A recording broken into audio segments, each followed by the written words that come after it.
Hello, everybody. Welcome. This is a Wednesday night wrestling fan insight. It's our AEW Dynamite post space, and this is Carlos Estrada. I'm here on Twitter Space, along with my co-host John. How are you doing today, John?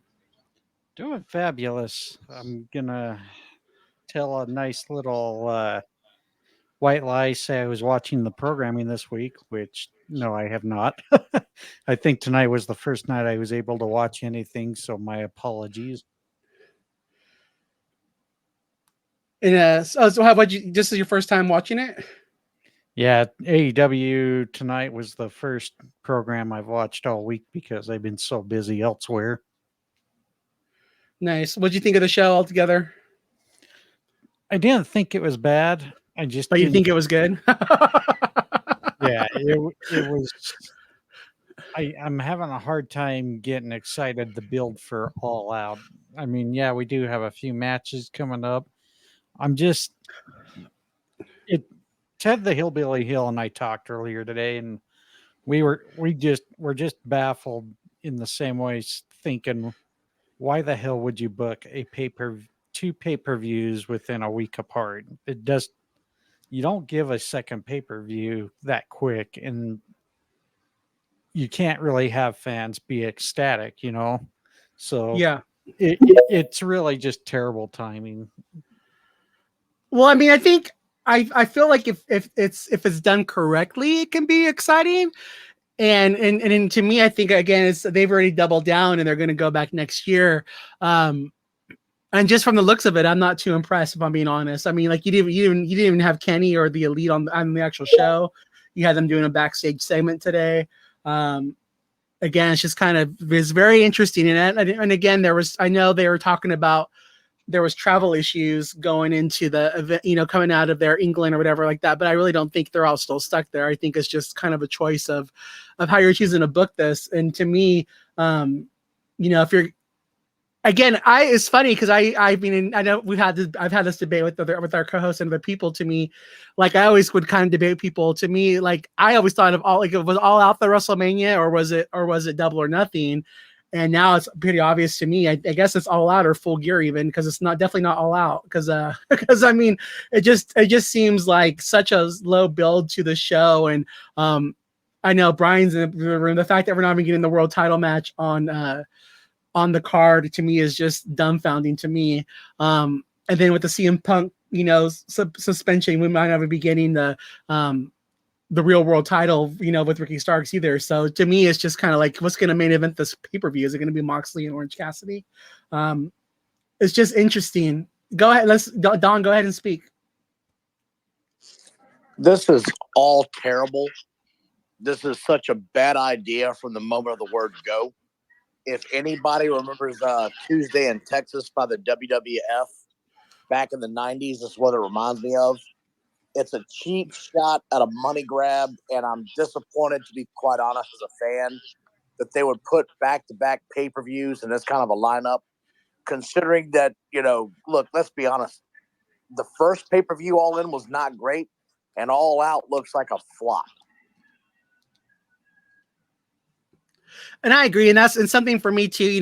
And again, like to me, like it's like you're having a home game. Your team's it's like to me, Chicago's their home field. And it's like, and they're going on there and putting like their players from the AAA team on the field. It's just kind of like it just doesn't have a good feel to it, and I'm just kind of really surprised by it, if I'm being honest. Again, the fact that they're not even booking the world title match. To me, like if and again, this has been one of my biggest criticisms of Tony Khan is just learning how to pivot, and the fact if it's it's been said online, if Ricky Starks and CM Punk for the real world title was your plan for All In, but then you don't have that match anymore, then let's pivot, and let's we don't need to see the ROH tag team championships defended on AEW Hairview again, especially when it's kind of like the Ring of Honor titles are only relevant when Tony Khan wants them to be, so it's like he'll keep them off TV for months, but when it fits fits what he wants to do, all of a sudden they become important again enough to get television time. So it's just all kind of confusing. But yeah, I definitely agree. It's just I'm just go ahead, Don. Go ahead and you can counteract. Yeah, so here's my thing, man, and this is sort of I just watched the show. Nothing I saw tonight grabbed my attention as a fan. Nothing made me want to watch what's coming up, this weekend. And I'm not even joking when I say this. What the hell is the attraction of the pay-per-view this weekend in Chicago? Because Punk's gone, and you've got a real angle. You've got a real animosity to build to right now, right? You've got that. And a lot of people forget you had the 80s and 90s. Piper and Hogan didn't get along, and Vince McMahon said, "Get in the ring and make my ass some money." Shawn Michaels and Bret Hart didn't get along. "Get in the ring and make my ass some money." Undertaker and DDP didn't get along. "Get in the ring and make my ass some money." CM Punk doesn't get along with Jungle Boy. Everybody's suspended. Why does he not have the wherewithal to understand if you're going to have a personal angle in this business, there's a dollar to be made? And I agree, and that's and that to me too. Again, it's like it's his company. So to me, even if you're gonna suspend Punk, like even if you're gonna suspend Punk, like okay, let's suspend. Okay, Punk, you're gonna be on the show this Sunday because we need you to defend the real world title against Ricky Starks. We were gonna have you keep it, but now we're gonna have you drop the title. And again, let the suspension happen after that. Or there's so many ways. Again, he's the owner of the company. You know what I'm saying? Again, it's again, if, at the end of the day, he's got to be the one that speaks up for this. And to me, it's like you could have just easily had. Hey, we might do suspension, but we're still investigating this. We're gonna have you defend this title on Sunday against Ricky Starks and be the main event. I feel bad. You're in Chicago now. You don't even have your champion of the city, of Second City, even on the card. It's just, to me. And I think honestly, again, I'm not always his biggest fan sometimes, but I'm definitely on his side on this last argument. To me, when I looked at the All-In card this past Sunday, you had guys like Ricky Starks, Powerhouse Hobbs, Miro, Chris Statlander, Wardlow, all these, Sammy Guevara, all these guys didn't have a place on the card. But yet Jungle Boy, who has been on every pay-per-view so far this year, by the way, he's been on, he was in San Francisco. He was at Double or Nothing. He was at, Forbidden Door. And now this last one, this guy's been on every pay-per-view. And yet he had to go poke the bear at your biggest money makers, thing, biggest money maker attraction. And he knew what he was doing, but he had to go cost you your main event. And, and to me, it's just really sad. Like, again, to me, like, this is somebody who's been on every pay-per-view that you've had, and he had to go poke the bear, and he's costing you your main event, in the town where, again, just by having him there, it sells more tickets. So do you guys have any thoughts about that or anything else you guys want to talk about before we get going forward? Well, I heard that, like, CM Punk didn't want glass on Collision. That's what started all this. Correct. So, and again, but it's one of those things where he didn't want real glass used, and he said that the prop glass would get it done just as far. But again, and that to me is like, okay, we all have those friends in life, right? We've all had those friends, like, what's going to antagonize your people, just like your coworkers. Like, Jungle Boy had to know when he made that line about, real glass, Cry Me a River. CM Punk's not just going to be like, oh, have a great day, buddy. And of course he's going to come back and he's going to say something. So again, that's what I mean. Like, Jungle Boy knew what he was doing. And to me, like, my co-host John earlier asked today, like, what do you think, about what's your, how do you, and we can put up in the big board here, he said, what are your thoughts on CM Punk? And I honestly feel what we're seeing is a last ditch attempt by everybody who doesn't like him. Like, to me, if CM Punk survives this and he's around after this, he'll be around. I think there's no getting rid of him, but if he doesn't survive, it's going to be unfortunate. They got their wish, but at the same time, getting rid of the one guy who brings his name to your brand, and somebody who just on his name itself moves the needle. What did you really accomplish with that? And again, these guys could just learn how to play nice. And again, like they always used to say, appreciate the house, and again, that's just one of those things where, the old art of being thankful for those who came before you is being lost in AEW. And it's just something that I think if they had somebody there, you know, and again, they have people there. They have Sting, they have Jericho, they have the Hardys, they have guys like backstage like Malenko and badass Billy Gunn and all these other guys, but it's just in Arn Anderson, but it's just the culture that's there. Unfortunately, it's just sad. And again, for me, this just feels very lackluster. And again, it kind of, I mean, I can see what he's doing by, again, you had FTR and the Young Bucks in a title match at All In, but now they're in a multi-man match at All Out. So, I mean, in that kind of way, it makes sense, but it's just, again, learning to pivot. So again, like even at All In, you know, if he knew that the Punk, you know, if he knew the Punk suspension was a likability, again, they all knew this all happened in the very beginning of the All In pay-per-view.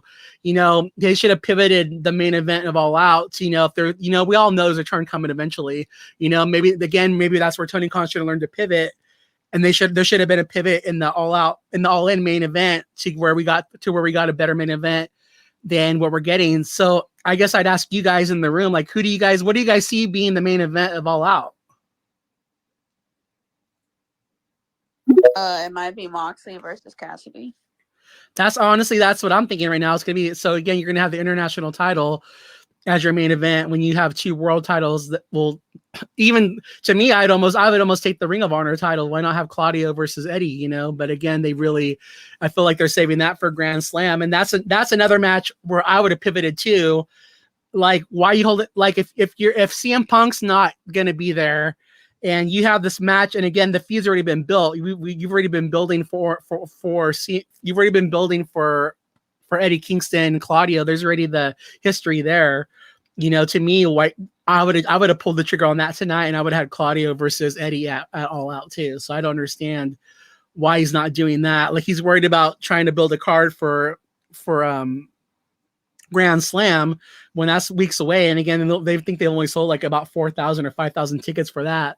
Where 2 years ago they had 20,000 people. You know, this year they've had 10,000. And that, to me, you know, I guess it kind of speaks to, you know, again, I'll keep supporting this company, and I do love AEW, and I do like the wrestlers. But obviously, when you're saturating a market and you're not selling the tickets like you used to be for all these events, it kind of tells you that you're doing things that aren't in the right direction and aren't getting people interested in your product. And it would be good to see them just kind of pivot and, you know, kind of go in a different direction. Go ahead, Don. Yeah. So there's a hardcore fan base right now going around in wrestling, right? Correct. And it's hard to deal with as a guy such as myself in his mid-40s that, you know, I'm going to be honest with it. I like wrestling for wrestling. I'm not a big fan of how much shit can you pull off in the middle of the ring if there's not a good storyline to propel me into caring about how much shit you going on in the ring, right? That's just how I am. That's how I've been programmed as a fan for 30 plus years. Bret Hart was a great wrestler. However, his storylines are what propelled me to care about what he was doing. MJF is a great wrestler because he's got great storylines to lead him up to what he's doing. When I see a guy like Orange Cassidy, I don't see any reason to give a damn about what he does in or outside of the ring as a wrestling fan. There's not enough storyline to bite on what he's doing. I don't understand why people find him to be an attraction. And if you're going to tell me he's the main event for your big pay-per-view after the biggest pay-per-view you just pulled off, all I can tell you is draw straws, because the next guy's probably sticking them in John Moxley's head. Yeah, and again, I personally like Orange Cassidy, and again, I get that he's not everyone's cup of tea, but I to me, it's just the whole way that, and again, I see the storyline, and again, it has been a storyline because they've been given television time, but it's not this, like, there's different ways of emotional storytelling, and that's something that we even talked about on Sunday when we were doing our space. Like, to me, like, even All In felt like two tales of two different pay-per-views, because at the first part of it was kind of like you're playing all the hits and you had all these matches that were just kind of to get guys on the card. and I didn't really feel emotionally invested in them. And the ones, then the second part of the card, you know, the Osprey Jericho, you know, and the Sting and Darby match, and the Acclaimed, and then the House of Black, and then finally the main event with MJF and Adam Cole. Is like I felt more invested in them because there was more storyline there, and it definitely pays into what you're saying, you know. But again, it's just like one of those things where if that's going to be your main event, if that's what they're doing here, there should have just been more storyline instead of just again, the storyline is Orange Cassidy, you know, defending his house time and the tape on his thing. So it is a storyline in a way, but I get your point too, where it's like it's just not emotionally investing like a WWE storyline. And again, it's something that they can improve on. Like they have the great action, and even like we've talked about too, like just slow down some matches. Like there's so many matches where it's like I'm not gonna, at the end of the day, a week from now, I'm not gonna remember all the different moves that were done in a match, but I'm gonna remember the winner and loser. Go ahead, Samuel. You got the floor. Good evening, everyone. That's evening. one of the main reasons with AEW for a fan like me, because it's the rapid movement with everything. You are just finishing a match and you're trying to digest what you just saw, coupled with the fact that lack of story in some of the matchups, and you're just trying to. It's all about the move set and everything, and the pop and circumstances, and you're trying to like catch your breath and okay, we just saw this, and the next thing Excalibur is trying to move you to the next match and the next video package for the next, and you're just trying to breathe out that one. And it's the rapid movement with everything, and then you I can't even pinpoint the last time they gave a particular story, if not MJF involvement with MJF is one other person. It's just two or three stories going on, and the next is all about dream matches, dream scenarios, what Tony wants, and how Tony wants to put it in a way to quote it in the way like, oh, it's for the fans, it's for the audience, the hardcore audience. It's just so tiring. And now we are a few days removed for to AEW All Out, and I'm just looking at the card. I'm like, what's the interest here? Is this what somebody needs to pay money to watch? And it's just crazy. Thoughts on CM Punk? I can't even say anything anymore because it's as if it's the same bullshit every single time, and nothing can be done. It's as if the man is even the boss. So I don't have anything to say about that. Thank you. Again, thank you for speaking. So, are you more of a fan of WWE, or are you more a fan of AEW, or just both? No, Samuel? I do watch. I watch everything. I'm like, we don't do. That's good. So do I. I mean, I watch everything too. So again, to me, I don't understand the whole tribalism thing, because to me, like, I want to see wrestlers eat. I want to see more good paying jobs for them.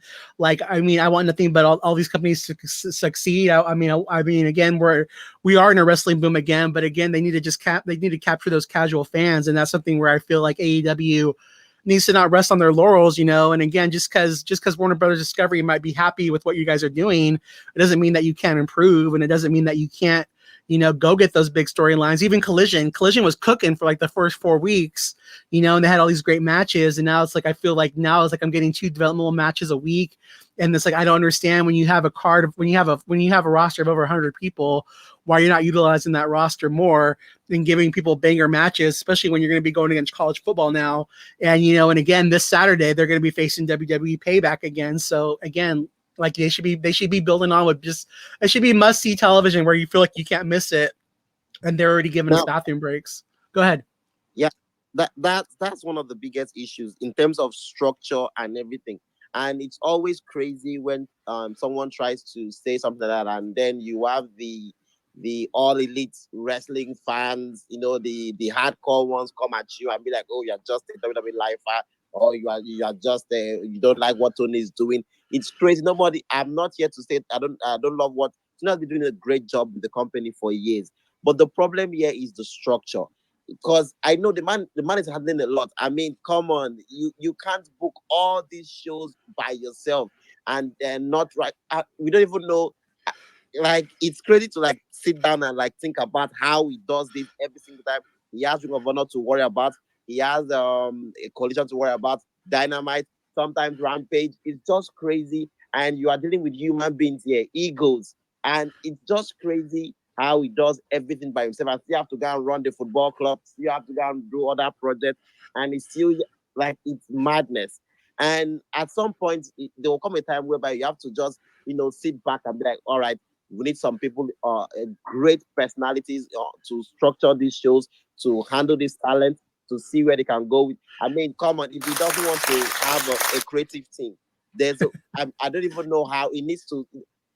A lot is to be done. It needs there comes a time he needs to address it. And sometimes I have to come and think about it and be like, wow, maybe this is why Cody said that. I'm like, man, I might not just see myself handling this bullshit anytime soon. I just have to take my ball and go home and then go back to the and start and something like that. We can see how it's going for him. I'm not trying to diverge here, but that's just how I see it. They need to go back and see how they can do structuring. And Tony will tell you that's not what they need, but I believe that's what they need. They need structure and a bit leadership in that company at the moment. I think what you just said was valid, and I love what you said. Go ahead, Don. Before I go to bed, I want to give Samuel a standing ovation. Seriously, right? I agree. Yeah. Because everything he said was spot on, well thought, and he put on the table. What they're doing right now, it used to be bad WWE, and now it's just uncoordinated, unsophisticated, nonsensical booking that has no storyline and no place. And quite frankly, as a wrestling fan, I can't keep up with shit. I don't know why I should give a damn about their pay-per-view this weekend. Samuel, I appreciate you, brother. You have a good night. Y'all have a good night. Thanks for joining us, man. We appreciate having you here. Go ahead, Arena. Well, first of all, I want to thank you all for the opportunity. My name is Arena WWE, on a small account about wrestling from Colombia, Latin America. So if my English is not very good, it's because it isn't my first language, but I'm trying to do my best here. Then, I just read a statistic some days ago that said that 25% of the airtime of the SmackDown show it's filling with wrestling matches actually, and you see the ratings of the SmackDown are uh, oscillating around 2 millions and 3 millions in on their peak.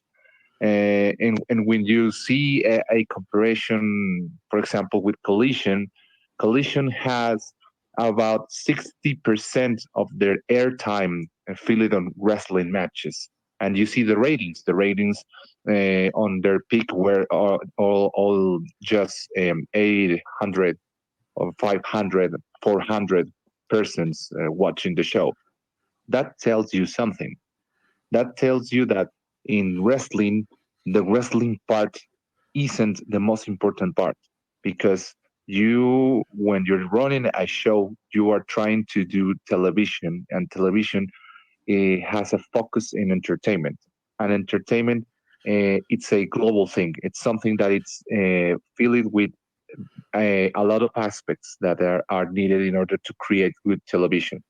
You invest not only in the action inside the ring, but also with the motivations of the wrestlers that are fighting inside that ring. So, in order to be interested in that match, you have to know the motivations, what happened in order to have that match, what is the motivation, what is the reason of that wrestler to be fighting another wrestler.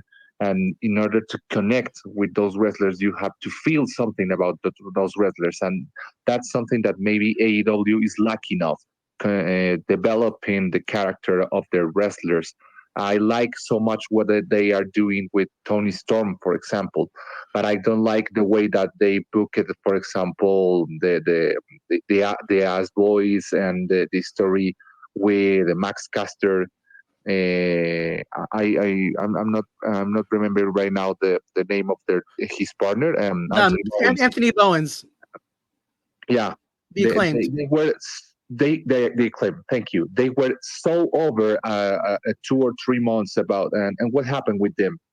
Right now, they are nobodies. They are lacking in their power to capitalize that unanimously feeling of the people of getting behind those wrestlers, because they don't have continuity in their stories, and that's what it's lacking of, for my opinion, the booking of AEW, because the action is undeniable, but that's not all in wrestling. And just Rena, thank you very much. And just to give you props, you did a very good job of speaking. And I just want to commend you for not being afraid to get on the mic and talk to us. I appreciate you joining us from Colombia today, and I think that your points were very, very valid. And I honestly, for me, I feel like what you said was really valid, and I think that's for me. Like I would like to see both companies learn from each other and kind of work towards a happy medium. And what I mean by that is, I feel like with WWE, like it is overproduced these days, and I feel like that they could do a little bit. Like for me, like I've been watching no matter what, because I mean it's my guilty pleasure. But at the same time, when I watch WWE and I see, they only have like, let's say 25% matches, and there's to me, I know all the guys that are backstage waiting to get on the card, so I there's that part of me that just wishes that they would just utilize their card more, and they can still do the story, but just kind of not have so much downtime, and and kind of reward us fans who do watch every week and not having to like overly tell us everything over and over again. So I think there's a happy medium in between both, and like you're saying too, like just giving the fans a reason to tune every week, because that's something that AEW does need more, is just the emotional investment, I would say, like you made a good point, the Acclaim were really over, a few months ago. And I think that, the goal was to, again, taking the titles off of them to put them on FTR, again, did it really gain a storyline when you cost the most over guys in the company? Another example of that would be Wardlow. I mean, he was super over, last year, and he looked like he was the heir apparent to beat MJF for the world title this, coming up. And now, he just lost his momentum totally because of bad booking decisions. And again, I feel like with Tony Khan too, he's like has it written in his book, like, like Samuel was saying, okay, like trying to book everything through. And it's like, okay, well, I said, I was going to put the TBS or TNT title on Hobbs in 2022 or 2023, and I haven't done that yet. So I need to cut this, this title reign short, and, Wardlow, even though he has a lot of momentum, and put on Hobbs, because that's what's in my book. And it's just kind of learning to pivot more. And I think that's something that where, if he could learn to do that, he would just do that a lot better. And even for myself, like for All Out, I was so excited about. Go ahead, Samuel. Go ahead and speak. All right. Yeah, exactly. You were just getting the point I was trying to, project out there.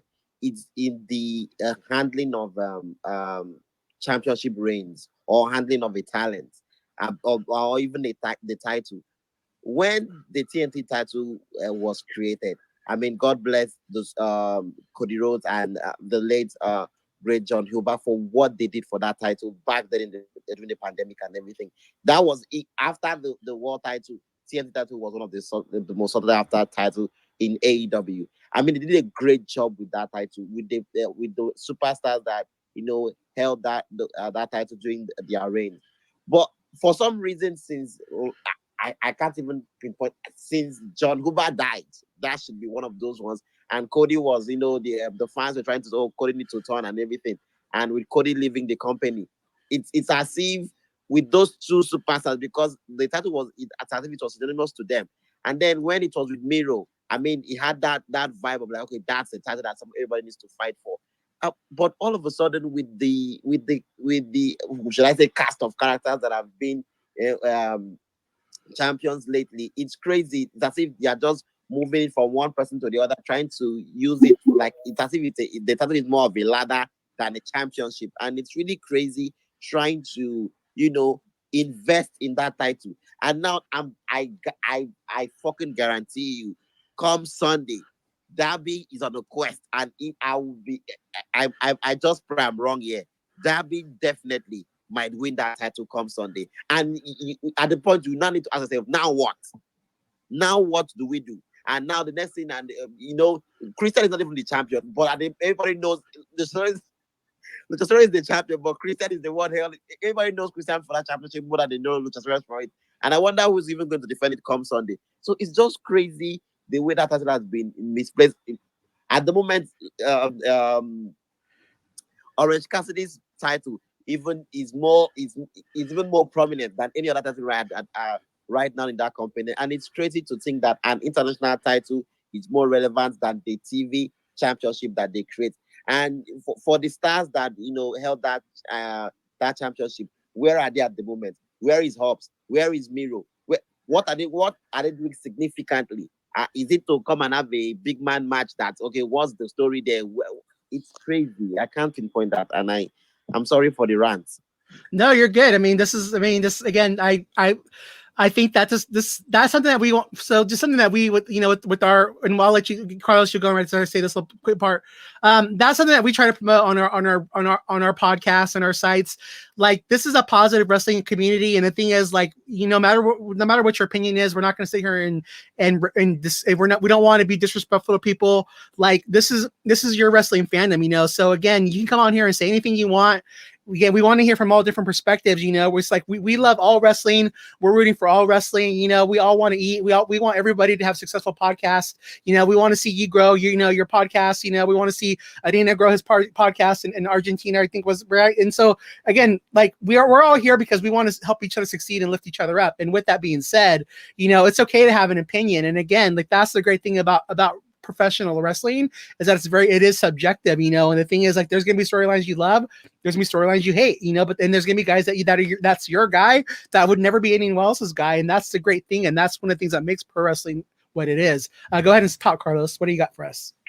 No, I would say, like, I think that I feel like the CM Punk thing kind of is taking a little turn for the worst, because I don't know, because he's a big draw right now. Punk is a big draw. Isn't the next show in Chicago? Apparently, they're having a Chicago. They're in Chicago this whole week. Yeah, and they need him to get. I'm not saying he's gonna be a big draw. And then my problem is with Tony Khan is, Tony Khan is in a tough situation right now where he has to deal with this drama. The problem is right now with Tony Khan is he doesn't have a guy to like. When Vince was in the stuff that Tony Khan's in, he had The Undertaker to take care of that locker room problem. He doesn't have that in AEW because I don't know who's taking care of this problem, but Tony's not going to handle it.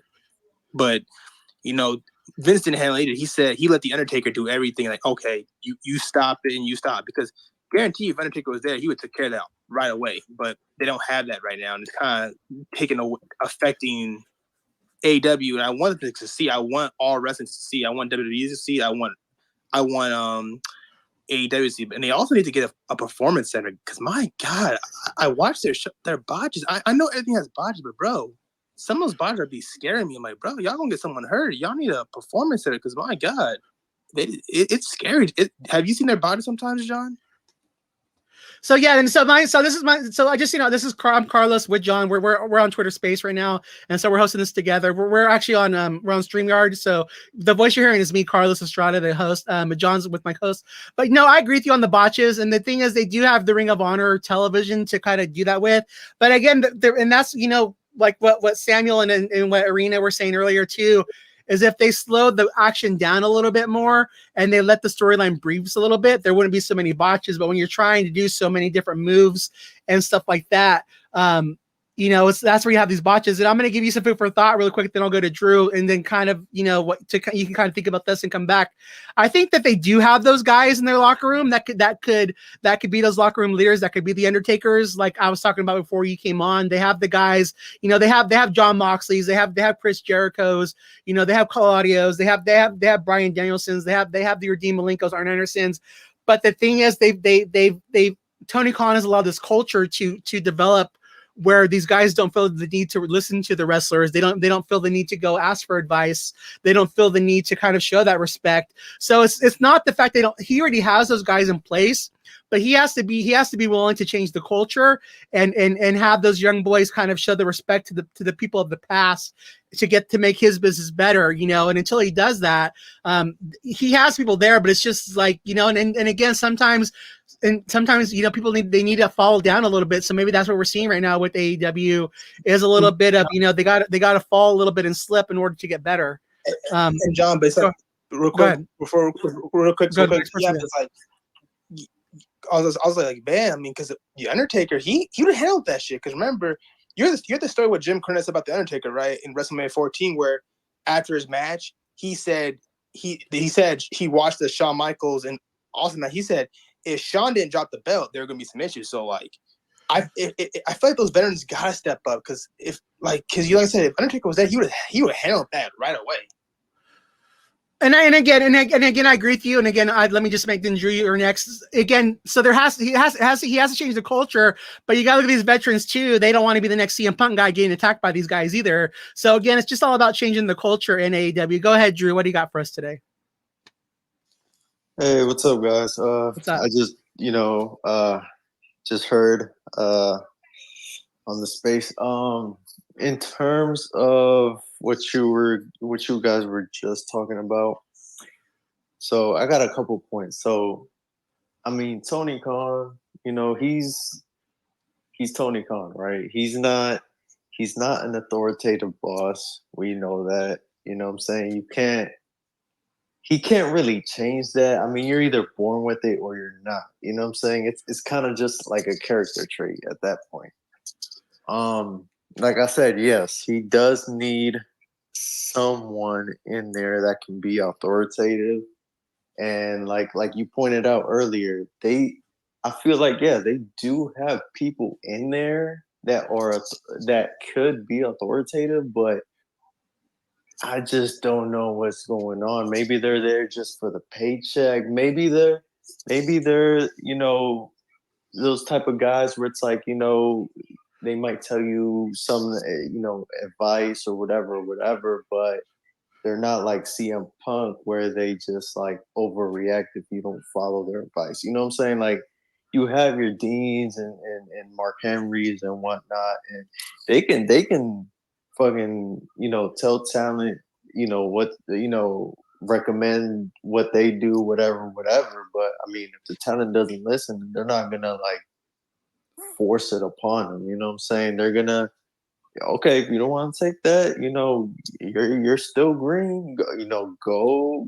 Okay, go. If you get hurt, and whatever, it's not my fault. You know what I'm saying? That's kind of the stance that CM Punk should have took on, honestly, with this whole Jack Perry thing. It's like, and I don't know, like I think CM Punk is trying to be a locker room leader, but he himself is just not. I don't think he's prepared for that because when you're a locker room leader, right? Let's say you have a disagreement with the wrestler, you don't just go straight to, oh, let's take it to the parking lot or some shit. You know what I'm saying? You try to, either de-escalate it or you try to come into an agreement, or even, you can respectfully disagree and go your separate ways. If the talent doesn't want to listen to your advice, if they don't want to whatever, then I mean, that's on them. If they get injured, they get injured. You know what I'm saying? They'll learn, you know what I'm saying? Like it's just like life, you know what I'm saying? Like some people, they'll take the advice and they'll prevent a lot of stuff. And some people just like, until something bad happens, then whatever. But that's where I'm with that. In terms of the botches, see, the thing is, I feel like because I think for the WWE, it cost them around like 20 plus million to make a performance center and all that. I think where AEW is right now, I don't think they can, even if they wanted to do a performance center, I don't think they could necessarily, they could afford it, but it would be a big expense already on top of probably the expenses that they already have. You know what I'm saying? And in terms of just Tony Khan handling this situation, at least, he suspended both of them. If I was him, I would have had a all on board, all hands on deck meeting in talent, and I would have just basically just bluntly just say, hey, we don't tolerate this shit. Everybody from production to everybody better get their shit together. All the people that are leaking information, and that's a big one too. You know what I'm saying? First 2 years, I mean, it was ziplocked and tight. You didn't hear not a negative thing about AEW, right? And now it's like you got leaks coming out the ass. It's just like, man, like, you know what I'm saying? And most of it, like I'd say like 80% of it is not even that accurate. You know what I'm saying? Like if fucking CM Punk goes walking around the hallway, takes a shit in the middle of the hallway, it's gonna get leaked. Like it's just like what? You know what I'm saying? Like so in terms of leaks, man, it's just like what I was thinking of. He could do this. Like if they find out who leaks, if any employee leaks anything, right? He can maybe put a mandate out where it's like you get suspended for 2 months unless you're a major star, right? You get suspended for 2 months, and after your suspension is done, you have to appear for Ring of Honor and work your way up the card. That way, you know, if it's a mid card guy or whatever, right? He works his way up. Ring of Honor, it's a win-win because Ring of Honor gets a little bit more exposure because you have, you know, you might have a main roster star or whatever, and he'll learn not to do that again. You know what I'm saying? That's just like in terms of like everybody around the board that keeps leaking information. You know what I'm saying? So it's just like I don't know. If I'm Tony Khan, I'm laying down the hammer. Like I'd be pissed off. I mean, we just had 81,000, you know, fans. You know, it's supposed to be celebrated, and no, we're talking about this shit with CM Punk and then some other shit. And it's just, you know what I'm saying? And then misinformation, and you know, so that's all. Again, thank you. I one of the problems though too, and again, I don't know if you watched the press conference, but like one of the problems is Tony Khan's like one of the biggest marks himself. I mean, you know, he's sitting there doing the press conference and he's calling on Dave Meltzer to help him out with the question. You know, like, hey, Dave would know better than I would. Hey, Dave, what's the I forget what it was. It was about some stadium, or it was some question about the stadium or capacity, and he's sitting there asking Meltzer's advice on the question and like totally marking out for Dave Meltzer. So when you're doing that as the owner of the company, like it's not going to be in the best hands for you. And again, that's for me as like. Again, I've you know, the day I turned 18 years old, I was a manager, you know, and the thing is, I've always done my strengths and my weaknesses. And again, Tony Khan, obviously these guys they're not intimidated by him like they are Vince McMahon.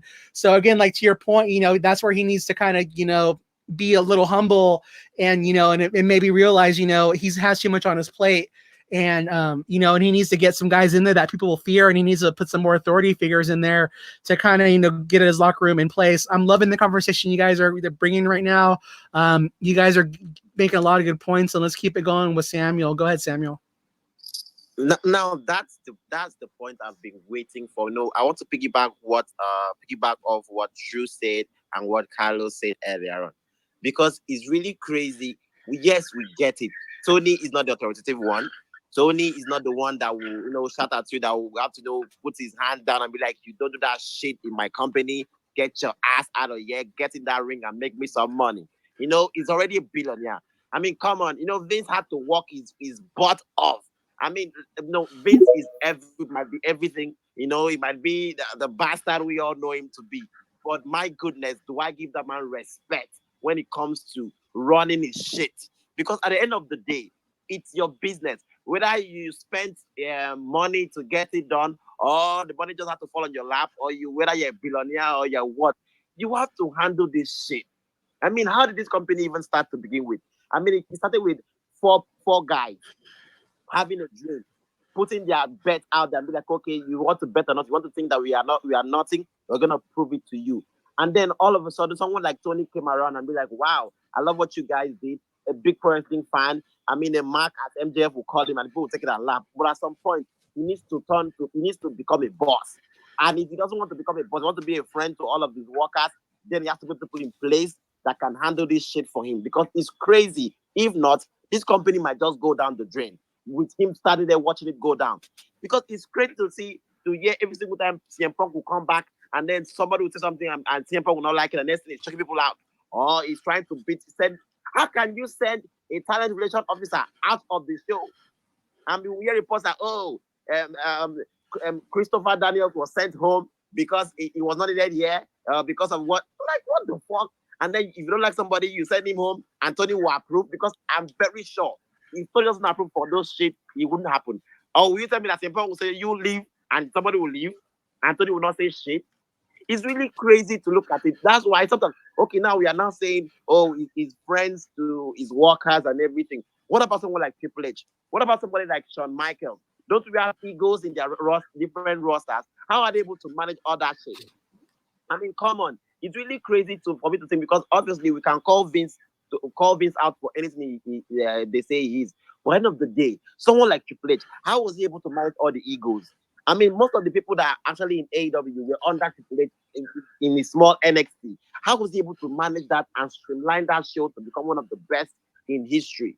I mean, it's really crazy looking back at it and be like, how how did this thing go way out of hand this way? Because come to think of it, when Cody was there, when they were actually in power, and we had someone like Cody. I mean, he had kind of like his father's a combination of Dusty Rhodes, Vince, and Triple H. Like, it's as if Cody was handling all of this in one personality, and immediately he left. It's as if all hell break loose. It's everybody run your shit, do it the way you want, and there's no actually authority in there, and it's really painful to think that in that kind of company that we have someone like Jim Ross, someone like Mark Henry, someone like Paul White in the Big Show, someone like forget Tony Schiavone. I don't even know what that one is doing at the moment, and I thought anybody can call me out for that bullshit, because all of them are just the same. But when we have a lot of the veterans in that company, Mark Henry gives more advice on Busted Open than I would even believe he does it, because maybe that man will say something and then somebody will get pissed and be like, oh, why would you say that to me? I mean, you have kids running their shit. Someone will go out there to go and die. I mean, someone will blame someone like Jim Cornette, when it is down to, on his podcast, or sorry, on his podcast, you see him have his own criticism on everything, on how the show is running and all that. And you look at it, I mean, no matter how you hate him for what, or anyhow he puts out his opinion, at the end of the day, Jim is always right in some aspects, in the way he put, maybe you might not like the way it comes out, but if you sit back and reflect on it, and you're like, wow, this man is fucking right with what he's saying. I can pinpoint one scenario during the fatal before the fatal four-way match. That was with MJF, the four corners, the four pillars. I don't know how the four pillars. We had a match before the show. I think there was a Dynamite before the pay-per-view, and we had someone like Rush. The way Rush was, handing Jack Perry's ass on live TV, and this is somebody that needs to be in the main event, and Rush that did not even have a story leading up to the show. It is not even on the pay-per-view card, and he's giving Jack Perry the beating of his life. And you'd be like, how am I supposed to take Jack Perry serious when someone like Rush is beating the fuck out of him on live TV? How am I supposed to believe? How am I supposed to believe that he's going to beat MJF come Sunday? I mean, they do things. Everybody can do what they want, and you tell me sometimes I used to believe that the company is actually all elite or all friends wrestling, because at the end of the day, everybody's just doing what they like, and you can go on Twitter and you say what you want, and this one will dig this one, this one will dig this one, and they do what they like, and there's no particular structure. Tony needs to, I mean, he really needs to, stop with this friendship with, trying to be friends. I love it. I love it when you are, when you try to connect with your workers.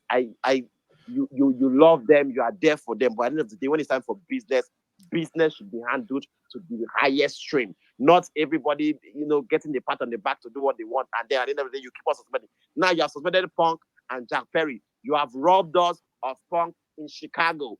Why? Just because he choked Jack Perry out. Why would Jack go go for business for himself on live TV and say shit that that can be handled backstage? I mean, if the rumor of Punk choking me out is true, he fucking deserves it, because he earned that chokeout. Sincerely speaking, he earned that chokeout that he received. So everybody should get their shit in and really, stop with this, because this wrestling community needs to grow. That company needs to grow. We need more works for independent wrestlers. We need people to get more shine on TV, not all the elite people getting. It's crazy, man. It's crazy. I can't even get into this too much. Thank you so much. just really quick, guys, and just really quick. We're gonna just do real quick reset here. This is Wrestling Fan Insight Post AEW Dynamite Space, part of the Stage Up Network. We want to thank you guys all for joining us today.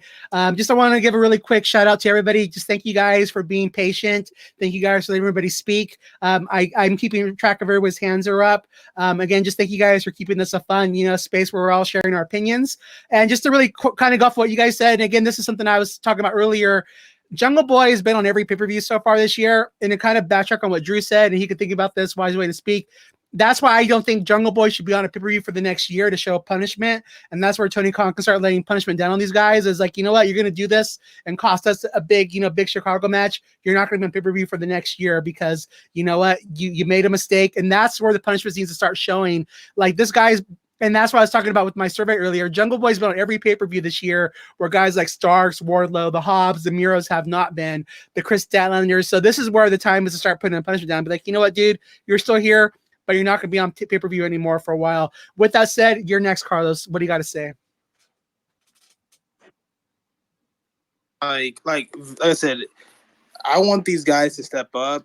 Like you said, John, maybe they don't care. They care about paycheck because maybe it was a different time. But they got to step up and get the stuff done because, like you said, Chris Jericho, Paul Wright, Big Show, there's a lot of veterans there, man. They can easily do this. But I don't know if they're going to do it. And because right now, WWE is on fire right now. And I want AEW to catch up and try to compete with them, because WWE is doing box office numbers. Like they're up there with the Attitude Era with their numbers. Since they got Cody from AEW, they've been cooking. also Triple H. Cody's the game changer, bro. Also Triple H.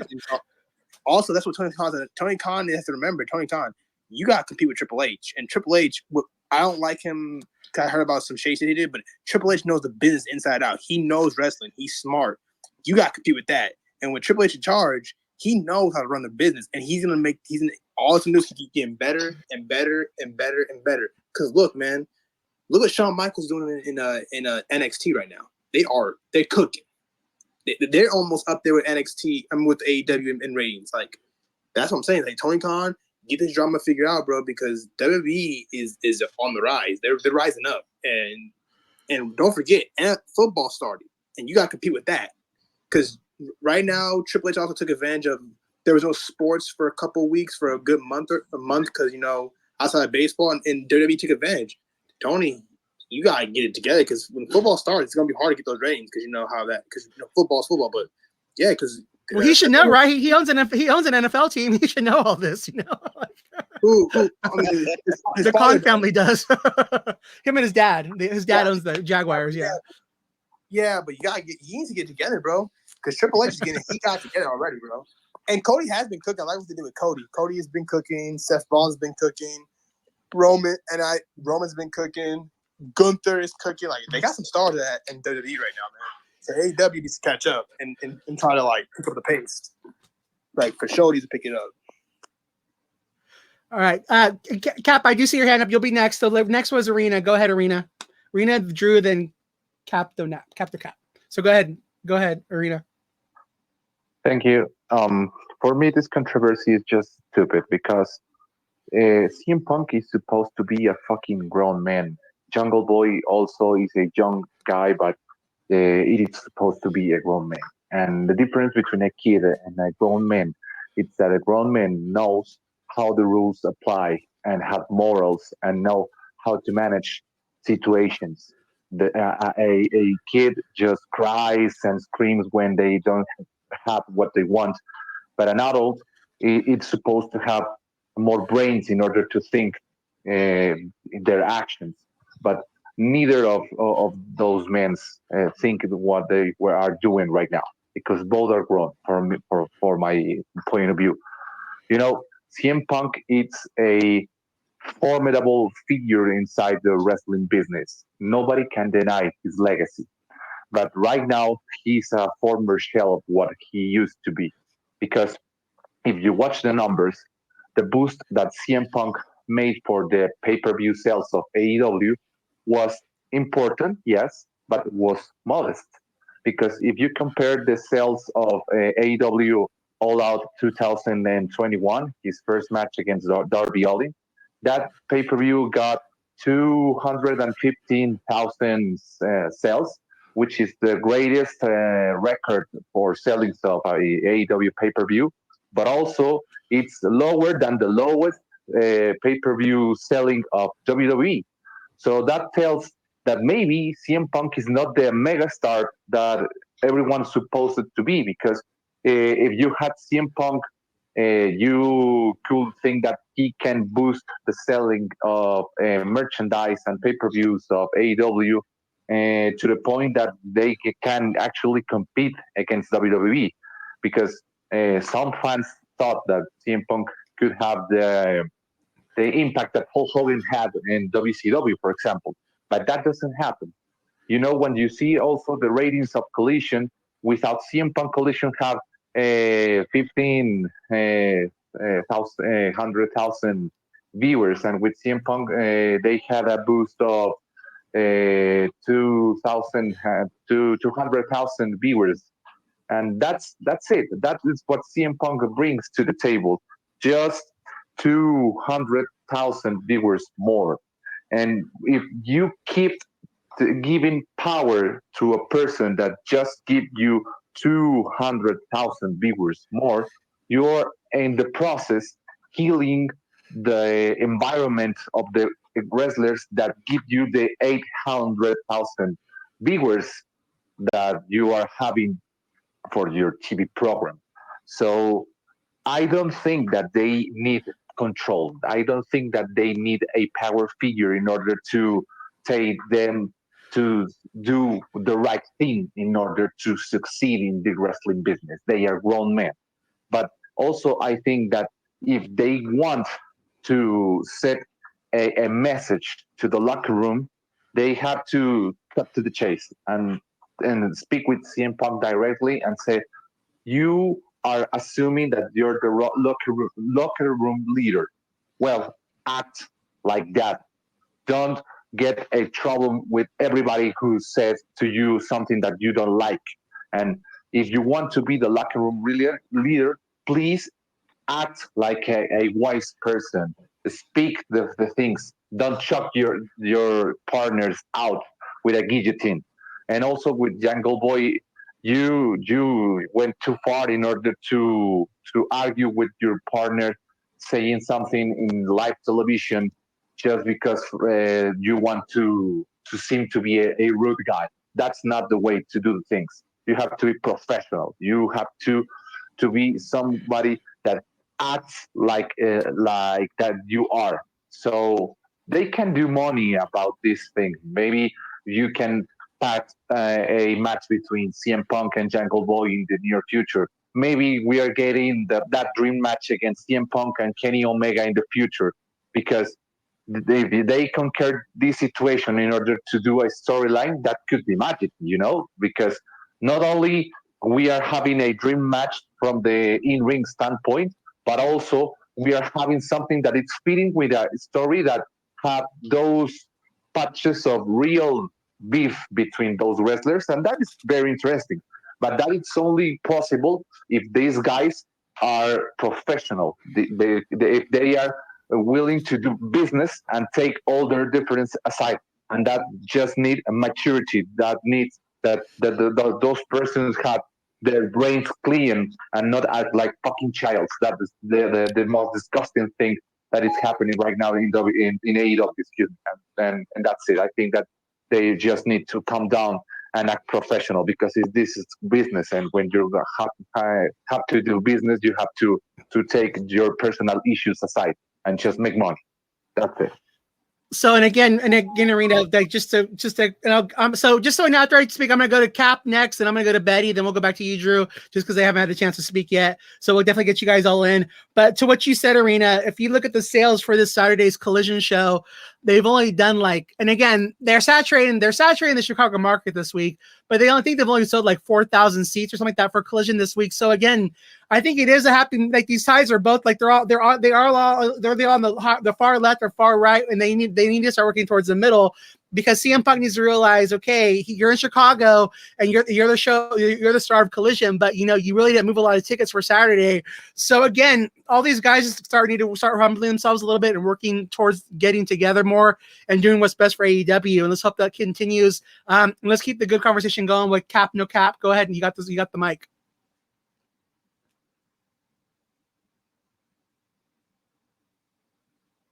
Cap No Cap, you ready? Yeah, I'm ready.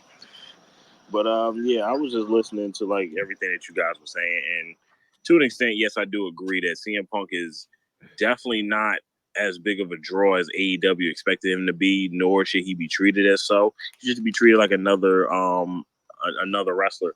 But due to the fact that he's in the current storyline that he's in, he still has to be portrayed as a top guy.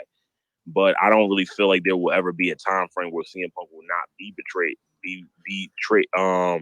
as a top guy on TV because of his name value alone. But I personally feel like a lot of the stories that's been going on behind closed doors with the CM Punk situation, I feel like a lot of it's been capped, because you even see Miro and Matt Hardy putting videos out letting it be known that, like, don't listen to everything that's online, and that is true. But then again, when you hear so much of it, you can't help but think that something's going on. Like, we even thought that Miro, when CM Punk got into it, but then I seen earlier today that there was a article that said that was just a joke. They were just playing around. And I was gonna ask you guys if AEW had made it official on TV that Punk and Perry were suspended, or if anything, if they made that assumption, if they let that be known. I'm not 100% sure, because I still haven't seen an official post from AEW saying that was true. But then on top of that, I feel like AEW is still in a good place. I don't think AEW should be trying to compete with WWE. They should just continue to try to be an alternative like they've been doing, and that's the best thing to do. Competition is good, but competition is best when it's not being based as a competition. We don't want AEW going out there trying to make it seem like they're better than WWE, or try to throw dirt on things that WWE is doing. They need to just continue to do what they are doing. What MJF and Adam Cole was able to portray in their story in the main event was picture perfect, and there's no reason why we should not be talking about that instead of talking about Jack Perry and CM Punk, because what we're talking about is one of the best main events in AEW history. If you look at it on a full standpoint, when you look at it on a storyline standpoint, when you look at it on a wrestling standpoint, these guys paid homage to matches from yesteryear. They paid homage to Eddie Guerrero. They paid homage to the characters of Adam Cole and MJF, two guys that are very similar but very different at the same time, and they both had a character change moment. Both guys had the chance to cheat to win the world title, but did not do so. Continued their friendship, did not turn on each other like everybody's expecting them to. And that is what we should be talking about. We should be talking about how Jericho and Guevara should be having a match at All Out, but they swerved us and said that they're going for the tag team titles, whatever the case may be. That's going to be cool or whatever. But I felt like AEW definitely missed the ball on having a really good marquee matchup in Chicago between Jericho and Guevara, especially with the fact that MJF may not be wrestling. Well, I guess he's going to be defending the titles, but he's not going to be wrestling for the world title, which means he may not be in the main event.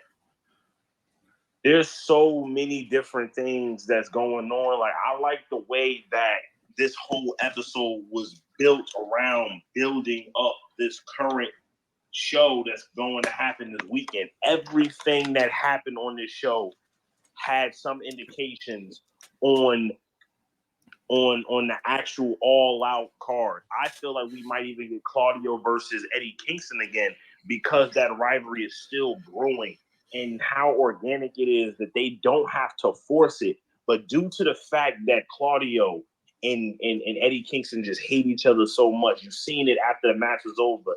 Eddie is just jawing at Claudio, and he doesn't even give him the moment or nothing. He just walks right past him, goes to Will, and gets him up out of there.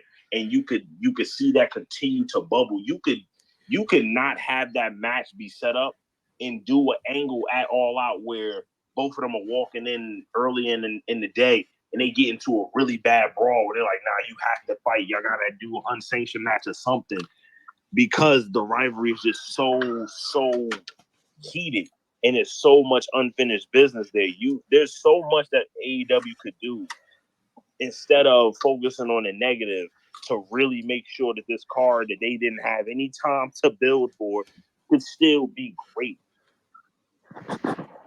And I feel like that should be the most important thing, because WWE and AEW will be competing, because you got Payback and you got All Out, two cards that does not have a big time build to it, but has matches that could steal the show, could really be two very fantastic events. Like, I feel like what Nakamura and Rollins are going to do on Saturday is probably going to be some of the best shit that we've seen in a while, because there's so much story there. There's two ways they can go on that street. And then you look at All Out, there's so many different matchups that can go either way. There is no world title on the line, so it's not like a predictable matchup on the card. Every match really has an indication of anybody could win, especially that Bullet Club versus FTR and Young Bucks matchup. Either one of those teams could win, because there's no title on the line. So there's something that Bullet Club could gain again, and then they could get themselves another title shot. Or you could see a Young Bucks versus Bullet Club type of matchup. Like, there's so many different routes that AEW could go in right now. And I feel like that's what's really important right now.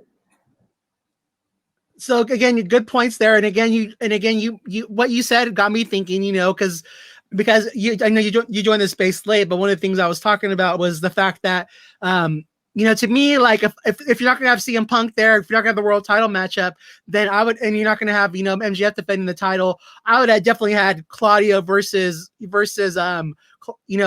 Eddie on Sunday. But maybe that's why he's doing this. Maybe that's why he's kind of laying the groundwork now, because we got to remember they still do have a show on Saturday where they could still definitely make that a match, because maybe he hasn't made up his mind on CM Punk yet. So thank you for that point of view, because that was definitely a good perspective, because I definitely think it's a match where, again, if he's not planning it for Sunday, and if he's not going to have CM Punk there, and he's not going to have the world title, then he definitely needs to pivot and have Claudio versus Eddie there. And I would even, if I was Tony Khan, another thing I would do, I'll make this one last point, and it'll be your turn, Betty, is I would have, again, if even if Saraya is not supposed to fight on Sunday, if I'm not going to have the world title there, I'm going to book the AEW women's title match, and I'm going to have it be the main event. If you have all these other strong matches there, then why not take care of another criticism and book a women's, even if it's Statlander, book another women's title match and have that be your main event of the show to kind of get rid of that criticism. And go ahead and take the floor, Betty. What do you got for us today?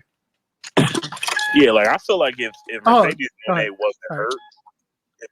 wasn't hurt, you could have easily did Mercedes versus Saraya, and that could be the main event. That could have been a main event. But due to the fact that you don't have that, if you do Toni Storm versus Saraya, that could still be a very good matchup. I wouldn't say Britt Baker. They could throw her in there anytime. Or Britt Baker. Like, even if you do another Fatal 4-Way match, which I would be 100% behind. Do another Fatal 4-Way match, but give them 25 minutes. That could possibly be a main event. Yep. Another pivot for them to get to tackle. If you don't have these other guys on there, pivot and give your women the main event for a big pay-per-view and get rid of that criticism. So go ahead, Betty. The floor is yours. Hey, sorry, I'm not gonna take up so much time. I just wanted to give my opinion in terms of like Tony Khan. I appreciate the fact that he is a fan.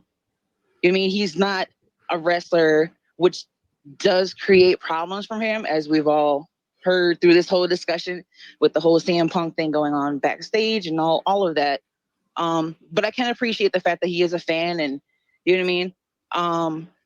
In terms of the CM Punk problem, I think personally, with the whole Cody leaving and CM Punk coming in, the way Tony Khan presented CM Punk as like the savior for AEW, I think that off the rip irritated and rubbed some of the guys the wrong way before he even walked in. You know what I mean? So I think that the way Tony brought him in kind of started the backstage issues before he kind of even got backstage. I've been to 2 shows for AEW this year, and I've been to a Raw for WWE this year. I highly recommend them going. There is differences. AEW's production, of course, isn't on par with WWE yet. I was at a show earlier this year, the one I just went to at the end of July. Even the production within the past couple of months had increased so much. Same arena for all 3 shows, but for the AEW show, they actually had less of the arena open. There was more empty seats, but they had cut like a whole entire like section out for the AEW shows compared to the WWE shows. As a wrestling fan, I've been watching wrestling since I was 3. I love it. I'm here for it. You know what I mean? Yes, there's problems. Nobody's like running a perfect show right now. The botch moves this past weekend, scary as hell. I think like every match AEW had, I think there was like a botch in just about every match. So that was scary to see. Stuff does happen, but I'm a wrestling fan and I'm here for it. So I'm just loving it. Thank you, Betty. Again, I love your positive perspective. I definitely, I went to AEW, and to me, it feels like a rock concert. I'm going to SmackDown, in Sacramento at the end of September, and I'm glad John Cena is going to be there. But I'm kind of fearing the downtime. So I think, but again, that's where I say both companies could learn from each other, because I feel like WWE should think about the crowd that's there a little bit more, and not have it feel so overly produced, and think about the commercial breaks and give the fans more going on like AEW does. But again, where AEW could learn and be more cleaner with the production too. Like I think both companies could benefit from being a little bit more like each other. I completely agree, because the AEW fan interaction during the shows was fantastic, and you didn't really get that with the Raw show that I went to. You didn't really get that. AEW was very much like introduce you to the whole entire crew and interact with the fans, and the wrestlers messing with the fans, and the WWE didn't really have that. So I feel like would you agree with this? With AEW, it's more like we're happy you're here, and with WWE, it's more like you should be happy you're here. It's kind of more like yeah. It's kind of like everybody was enjoying themselves. Yeah. It was like you had the crowd chanting like this random production dude, the whole arena chanting Bob. It was great. I know Like, you're talking everybody about. was so into it. So it's yeah. like it was great on that level, but the production, if it just increased a little bit more, it was such a great interactive experience.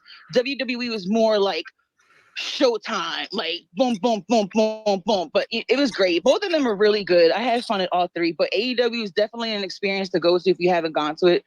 Completely different, but both are really good. Yeah, I agree with you. I completely agree with you. The interaction for the AEW is it was really fun. And again, I'm glad you glad you enjoyed them. Real quick, I totally agree with Betty's point, because when I went to AEW this past month, when they was in New Jersey for Collision, we had such a ball. Like it's like to the point where we almost wasn't even paying attention to the main event, because the 2 sections were just going at each other, just chanting their section, and to the point where other sections were telling us to shut the fuck up. Like it was so funny, bro. Like it was just it's such a That's fun Jersey. time being part of the crowd in the AEW show, because even though you're at I a was going wrestling there. event, the crowd is its own event. So much different from a WWE event, where it's like you kind of like know when to start chanting, and they kind of pander to you to chant certain things, and they'll try to stop you from chanting certain shit too. Like it's so much different when you at an AEW event, because like it doesn't matter. Like everything's gonna happen regardless if you're there or not. Carlos, excuse me. Can I say something quick, because I have to go? Sure. Yeah, guys. Name, just speak real quick. Go ahead. Thank you. Go ahead. Excuse me. It's not my intention to interrupt anybody, and just keep your space. Thank you very much for the opportunity. Just something quick. As I said, CM Punk is a wrestler that guarantees Whoa. 200,000 more viewers, more for you, and you're spoiling a guide that gives you that amount of viewers, and in the process you're killing the momentum of the guys that guaranteed your other 800,000 viewers when CM Punk was the main guy involved in the situation of the brawl out against the Young Bucks and Kenny Omega, got us fans talking about that backstage fight and not concentrating in what is important. And what was the important story in that moment? The MJF return. But the MJF return was foreshadowing by that fight in backstage. And that is not fair. That is not fair with the wrestlers that are working hard in order to climb the ladder of succeeding in the wrestling business. And right now, like Cap said, we had an amazing show and All In. That show was one of the best wrestling shows of the year. But here we are, not talking about the show and talking about a backstage fight with CM Punk again. So that's my point. I don't care about the guy anymore, and I think that he's taking of more things that the things that he's giving to the company. So if he doesn't want to work with team effort in order to push AEW to the next level, maybe he needs to step aside and go away because he's damaging he's damaging the company. And that's it. Thank you very much to all of you, and appreciate the time, and maybe I will come back someday if this is great. Join us again. We'll be back at the same time next week. All right, go ahead, Drew. So we got Drew, then Samuel, then Leroy. All right, cool. So, like I said again, in terms of Punk, like I said, if he was really a locker room leader, I mean, he wouldn't even be sweating a guy like Jack Perry, to be quite honest with you. It's not like Jack Perry's like, the top of the card. I mean, he's mid card, maybe upper mid card, but it's like, bro, like, and this is what I was telling my friend earlier. It's like, bro, you're CM Punk. You have the star power.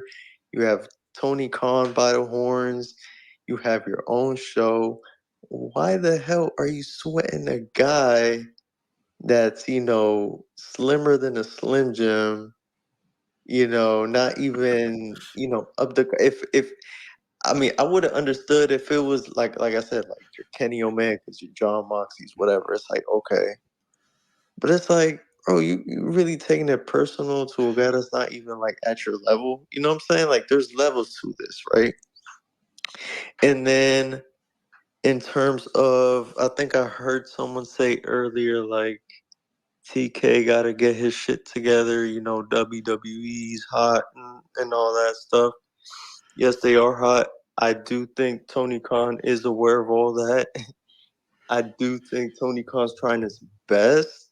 But the thing is, and the thing is that I haven't heard people talk about is that, CM Punk right now, he's bulletproof. He can do whatever the fuck he wants, and he won't necessarily really get a big repercussion for it. I mean, he'll get a suspension or whatever, but honestly, what is the suspension gonna do, right? So it's like, and here's the thing: the reason why he's bulletproof, and I'm just putting my tinfoil cap on, right? The reason why he's bulletproof, and the reason why, honestly, he's still in the company, not out, not whatever, is because I think, and like y'all said, like some of y'all said, he might draw only 200,000 plus or whatever. or he might not be the biggest draw on the show, or whatever, right?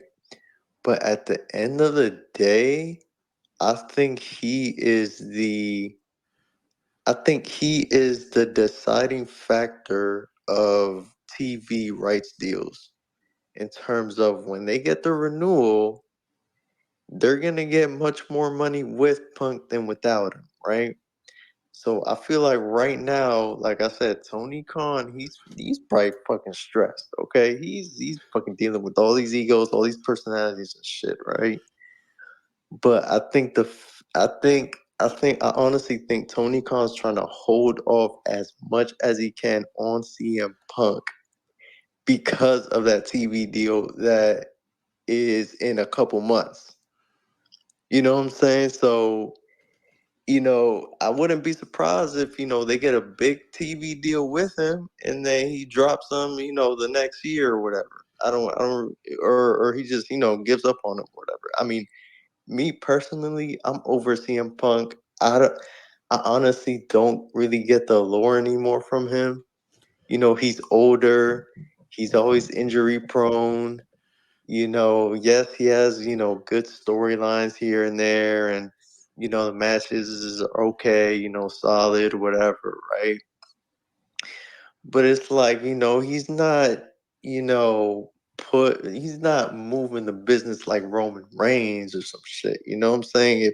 If we were talking about dealing with Roman Reigns, if he did the same shit, I'd be like, okay, well, whatever, because it's Roman Reigns. But it's just like, it just feels like CM Punk is like trying to be fucking Hogan, because Hogan had Bischoff by the fucking horns, and CM Punk got TK by the horns, which is kind of like damn, because we all know as fans, we all see it, man.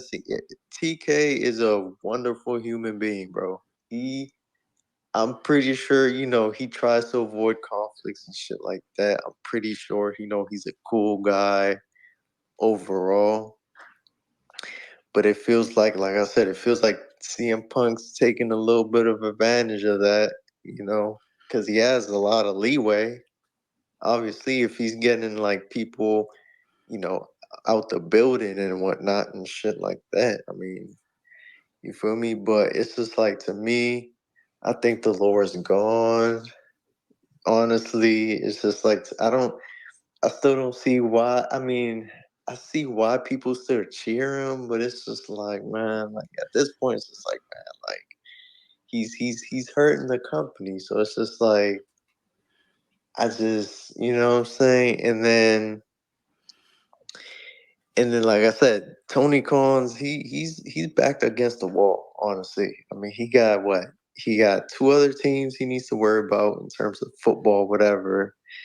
He has the CM Punk shit, whatever.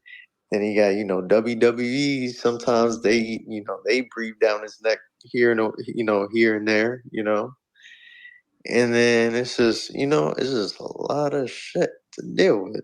You know what I'm saying? He's probably burnt out. Um, and I'm also a little bit concerned moving forward because, and this is what I don't want AEW, the product, to be. I don't want it to be mostly centered around Punk. Like, I don't want them to rely on Punk to do shit. You know what I'm saying? Like, I don't want them. Yes, they got the collision show because of Punk, whatever the fuck, right? But I don't want them to rely on Punk for ticket sales or for momentum of the company. You know what I'm saying? All they need is some solid to good creative, which, like I said, I think Tony Khan needs a couple more hires, or I don't know, maybe he needs to mix things up a little bit. I mean, things are, they're okay creatively, but they can always be better, right? So I don't want them to, you know, what's it called? To depend on CM Punk to do anything, to be quite honest with you, because he's already what, 40? CM Punk's like 42, 43, whatever. He's 44. Mm-hmm. Mm-hmm. only getting older. 44, yeah. I'm sure. I'm just happy he hasn't gotten injured yet. To be honest, I'm like, ooh, another week. Sweet. Yeah, I mean, he's injury prone. He's only getting older. What happens when he's gone from the company, like completely? What happens to Collision? You know what I'm saying? What happens to the ratings? What happens to the ticket sales? You know what I'm saying? I want them to be dependent. I want AEW, the brand, to be dependent on itself. You know what I'm saying? Kind of like with WWE. You know what I'm saying? The Yeah, only the brand's person bigger than any superstar. Yeah. exactly. No, okay, so with WWE, I think the only person that can maybe hurt the brand a little bit is if Roman Reigns goes away or whatever. You know what I'm saying? But other than that, I don't see anybody hurting that brand at all. Everybody's replaceable, to be quite honest with you. You know what I'm saying? And then one last thing. I also have one question if any of y'all want to answer this. AW, they sold out Wembley, whatever, right? They're running there again next year, right? I just want to know what y'all opinions are. Like, what range of tickets would they do next year? And you know what I'm saying? Like, what risks or what they should look out for in terms of coming next year? Because this year, the event was spectacular and everything, but what left a bad taste on top of that was the Punk thing, right? So next year, what do y'all think it's looking like in terms of like attendance or whatever. You know what I'm saying? Is it gonna be 77,000 this time? Is it gonna be around 65? Me personally, if they do between 60 and 78, whatever, I think they'll be fine. You know what I'm saying? But anything below that is a little questionable. That's all. Thank you, Drew. And I'm going to answer your question, and I'm going to give the mic to Leroy, guys. And then Leroy, just so you guys know, he's actually in the business. He's an independent wrestler. He can give you guys a lot of perspective onto what's going on here. So I'm looking forward to hearing what he has to say. But to what your point is, Drew, I kind of feel like they announced it too early with All In. Set going back, but at the same time, they have nothing to lose. I mean, even they're going to be criticized no matter what, because even if it's 5,000 less, so the thing they can always do is they could always cut it in half. They could do a big stage like WWE does, or even like they do, and they can justify, cutting it in half because they want to bring a big stage in, and do a big production as far as that goes. I'm personally going to try to go next year. I have a friend that lives down there, and I already told her, I think I want to go next year because, why not? But I think, and plus I think next year they can also do more single matches, so they could do a lot more of those single one-on-one feuds, that people want to see more of those blood feuds than doing these multi-man matches. Because again, the first time you go, you kind of want to give them the rock show and you want to make sure you got all the biggest hits. And the next year you go back, they can do more of those really big feuds and then even mix it up, half multi-man matches, half single matches, and then tie that in all up. There's still a year away and they have nothing to lose by going back. And I'm sure I think they said he got the building pretty cheap from what I remember reading online. So why not go back? Wembley wants them. I'm sure Wembley's probably trying to put pressure on WWE to bring WrestleMania there. So maybe they're being really nice to AEW. So why not take advantage of it? And with that said, go ahead, Leroy. What do you got for us today? Oh, what I got is I just was listening, and I wasn't even gonna get on the mic, get on the speaker until the first guy who got in there. I forget our old brother's name, but he got on there, and it's been hearing everybody's opinions and stuff and everything. I think we fair to realize with all the stuff that we're talking, one, there's a mole. I already know there's a mole in the back. Oh yeah. I already know this. Two, this is related to this, but I just got to shout out to them because one, I'm gonna be facing him in the future for his new Texas Heavyweight Championship. I know where you're going. The Underground King, my fellow Underground fighter Bryan Keith, debuting against Hangman Page. So yeah, I can't wait to hear still tipping on AEW TV. So that's gonna be fire. And yes, they can do it because Sister House gave him the music. So if they thinking they can't use the music, they can. So I'm looking to hear still tipping on big speakers. Other than that, the disrespect that Tony and whoever's booking Rampage, that you're not leaving the hottest team in Ring of Honor, the street soldiers that they are. They're not only respected around the country, in the wrestling world, and especially in these streets. The soldiers of sauce, the infantry. How do you not have a Ring of Honor battle royal with even people who are not even on Ring of Honor in the battle royal and the infantry's not in there? I know he has a Hollywood hunk on there. Are you kidding me? How you gonna have the Outrunners on there, but you can't have the infantry on there? I like the Outrunners, but they're not even on Ring of Honor regularly. I'm just saying that just made me upset because that's just not only because I know them, it's because they've been putting in the work and shit. So that's all I have to say about that situation. I would say, like I said before, Punk situation. The Punk situation is I'm not just saying Punk situation. I think in general, AEW is getting their shit together. They trying to get their shit together. I will say that next year they're gonna have more women's matches because even that it's not looking good for Tony. Man, you know, it's not looking good that people pounding it out, and he's like, man, you know what? I do have less women's matches, but I had a time crunch, so I feel like they will have more people. I will feel that they will have more women on there. Also, they will have Billy Starks on there. They're gonna have Willow on there. They're gonna have a lot of different women in there doing a thing. But I think where we are blindsided, and we need to realize that a person like Tony Khan, he's unlike I think he's realizing that, you know what, I don't want to hand over control to everybody. And of course, I'm gonna be the lead creative guy, but I can have my people in there that can help me out. And I'm sure he's figured out, yeah, I could have a certain amount of people to help him out because he can't keep going to QT all the time. He can't keep going to his regular people that he goes to. So now that he hires Will Washington and Jimmy Jacobs, they're obviously going to be helping it out.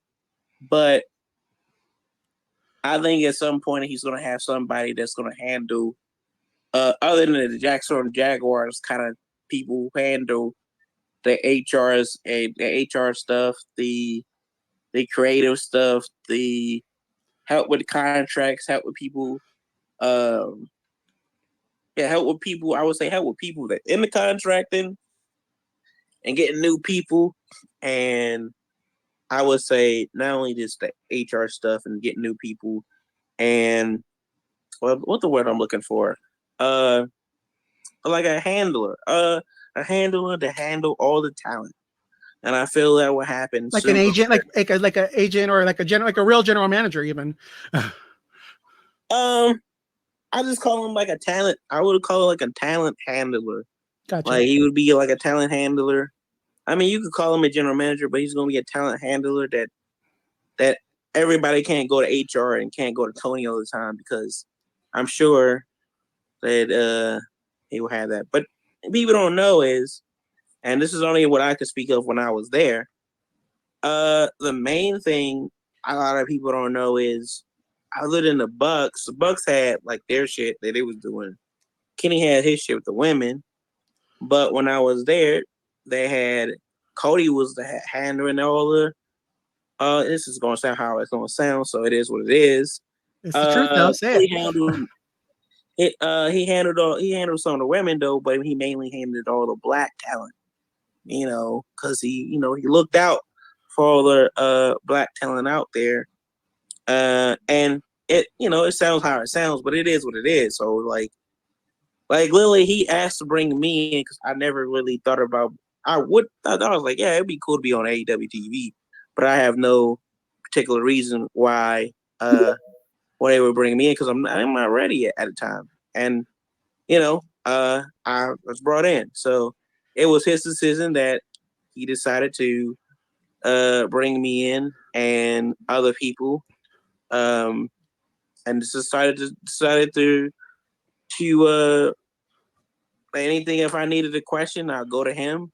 And it's the same thing with I think he told like Tony afterwards, like he was like, "Yo, bring in Leroy," and said, but yeah, he handled all of the, not only just the black talent, but he handled all the talent in general. Like, he was the talent handler. He was the general manager without even being a general manager.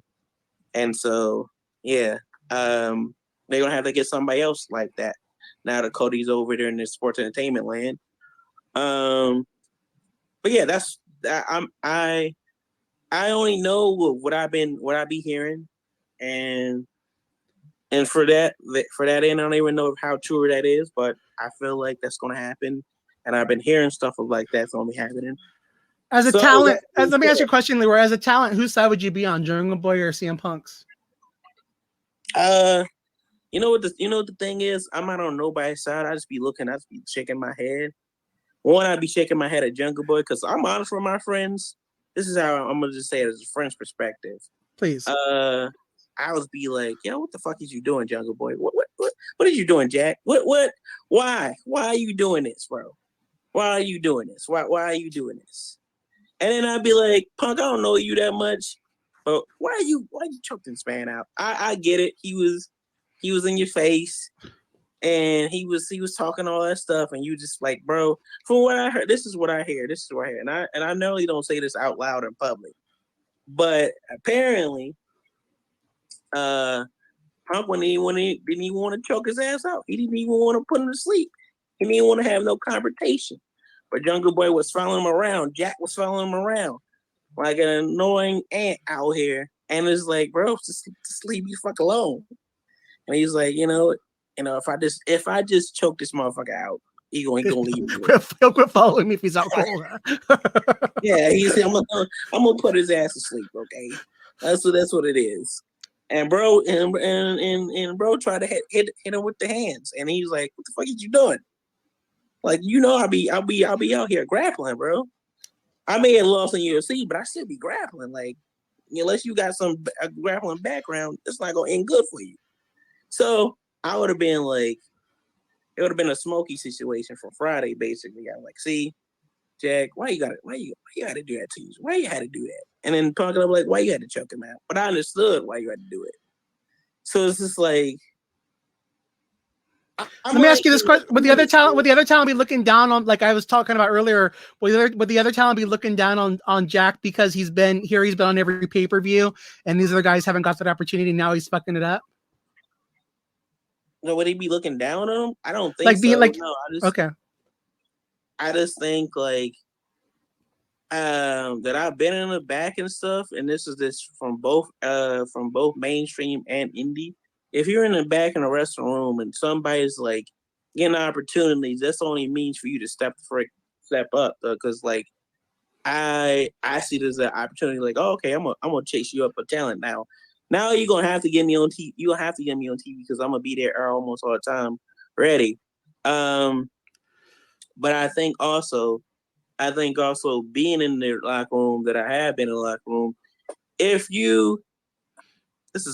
I just, like I said, I say this to my friends. It's not like I wouldn't. I was like, man, Jack, why are you out here picking fights, bro? Like, I literally said the same as Sammy Guevara when I went to Atlanta, when they came to Atlanta last year. I was like, man, why you picking up fights, bro? What's with y'all picking fights, bro? Like, we do this for a living in the ring, bro. We can't go to the ring, sell this shit to the ring. Like, we do it. That's the best thing about Eddie Kingston and guys like I would say guys like him. This Eddie Kingston, because hey, if he had a problem with you, he's gonna smack the shit out of you in the ring. And I'm the same way. If I don't like you, which I do not like many people, but it's only for I won't say many people. Let me calm that down. I don't like a select few people. I like just about everybody. As long as you give me respect, I give you respect. So and those everyone people but know the who I rat am. bastards, basically. Yeah. If you are my rap basilisk, you know who the fuck you are. And you buy his t-shirts on Pro Wrestling Tees. Just a little plug there as well. Yeah. I'll make it public that you're on my rap basilisk. I ain't gonna say no names. Quick question. So. Go ahead. Quick question, real quick. In terms of like talent handler, just me as I'm thinking, would someone like Bully Ray, in terms of like he's ran Ring of Honor before, he holds no punches, he'll tell you to go fuck yourself, you know what I'm saying? But he's authoritative. Would someone like Bully Ray work in that capacity? And if, let's say, Edge, right? If he ever made the switch, right? Would he be, I guess, their locker room leader? You know what I'm saying? Would he be that leader that everybody listens to if he made that switch? That's all. I think if he was willing to do it, yeah. And then the Bully Ray thing is like he's over in Impact because he's running shit. He's like a locker room leader over there.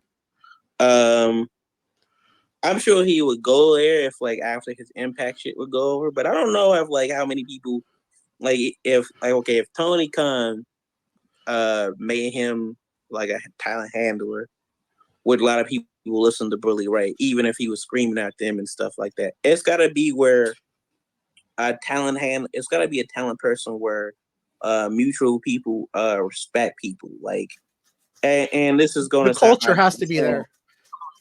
Yeah, it's gonna sound how it's gonna sound that's like them sticking me in there, but a lot of people don't know me and don't know how I get down. I'm plenty blunt and plenty honest about my shit, but a lot of people don't take me seriously. So it's just like I think half of the people would, but half of the people wouldn't. So it's like you said, Carlos, the culture gotta be there. The people, they gotta respect on both ends. Like somebody that Ricky Starks can go to, somebody that people like the Bucks, like Jack Perry, like and then like, and then I'm sure like they have like which I know for sure they have a women's talent coordinator person, which is they have like Mercedes Martinez. She's probably like the one for the women, and many other people for the women and stuff. But like for the guys and stuff and everybody else, you just gotta get somebody that everybody respects and everybody like, all right, I respect this person. Like he's doing it because of his job.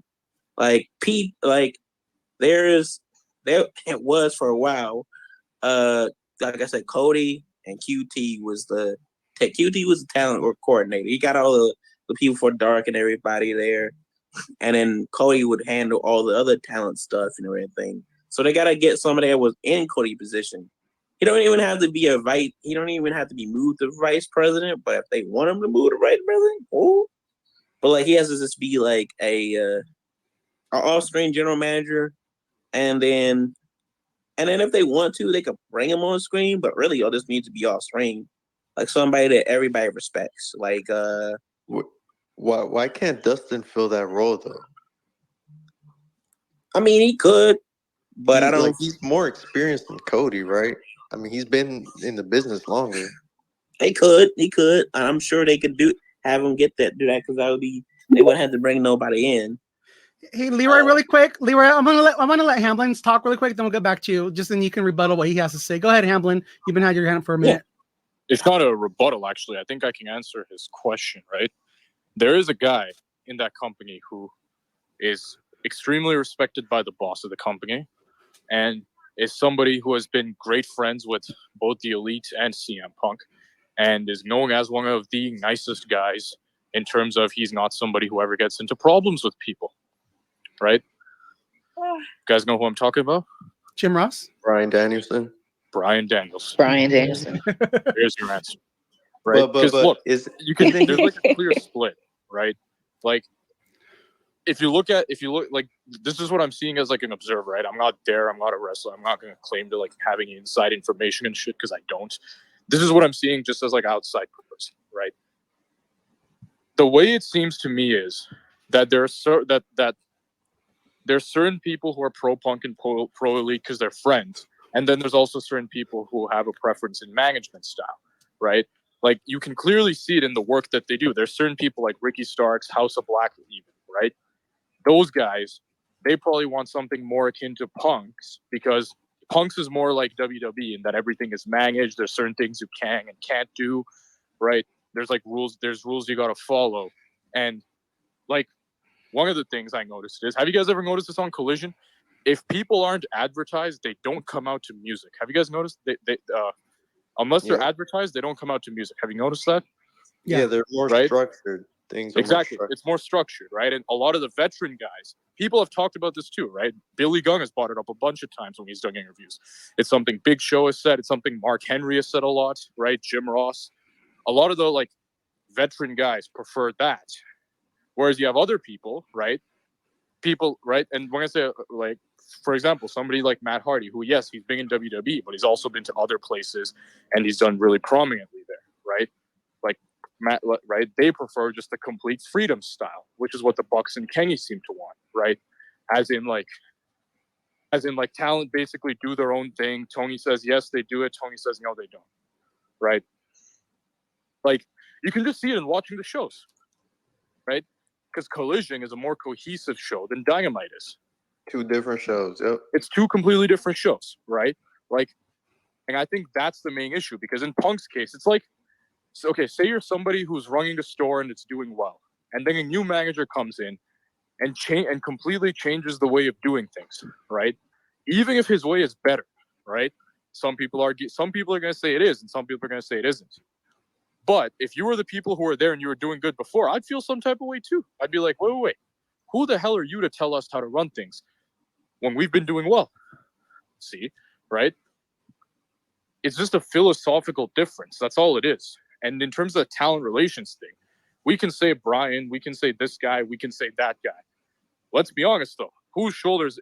All of this is, at the end of the day, it's all on Tony Khan, because he's let people run along and get away with shit, which is why they keep doing it. Right? Here's one. Why? Like, I'm gonna ask you guys: should CM Punk actually have the power to ban the head of talent relations from Collision? Nope. Right? I mean, as far as we know, Punk's just talent, right? He's not an EVP or anything like that. Like the thing with Punk is I'm guessing he's vital towards the TV rights negotiation, so he doesn't want to ruffle his feathers. Right, and let's be honest, you can clearly see that Tony Khan is very protective of CM Punk, right? Like, and for anybody who says nah, I don't see it, right? Watch the Double or Nothing 2022 media scrum, right? I don't know if any of y'all remember this. Do you remember when they were asked when some news outlet they said the thing that Eric Bischoff called him the biggest financial flop in history? Watch how Tony Khan reacted. Oh yeah, he defended that, man. Yeah, he went to bat.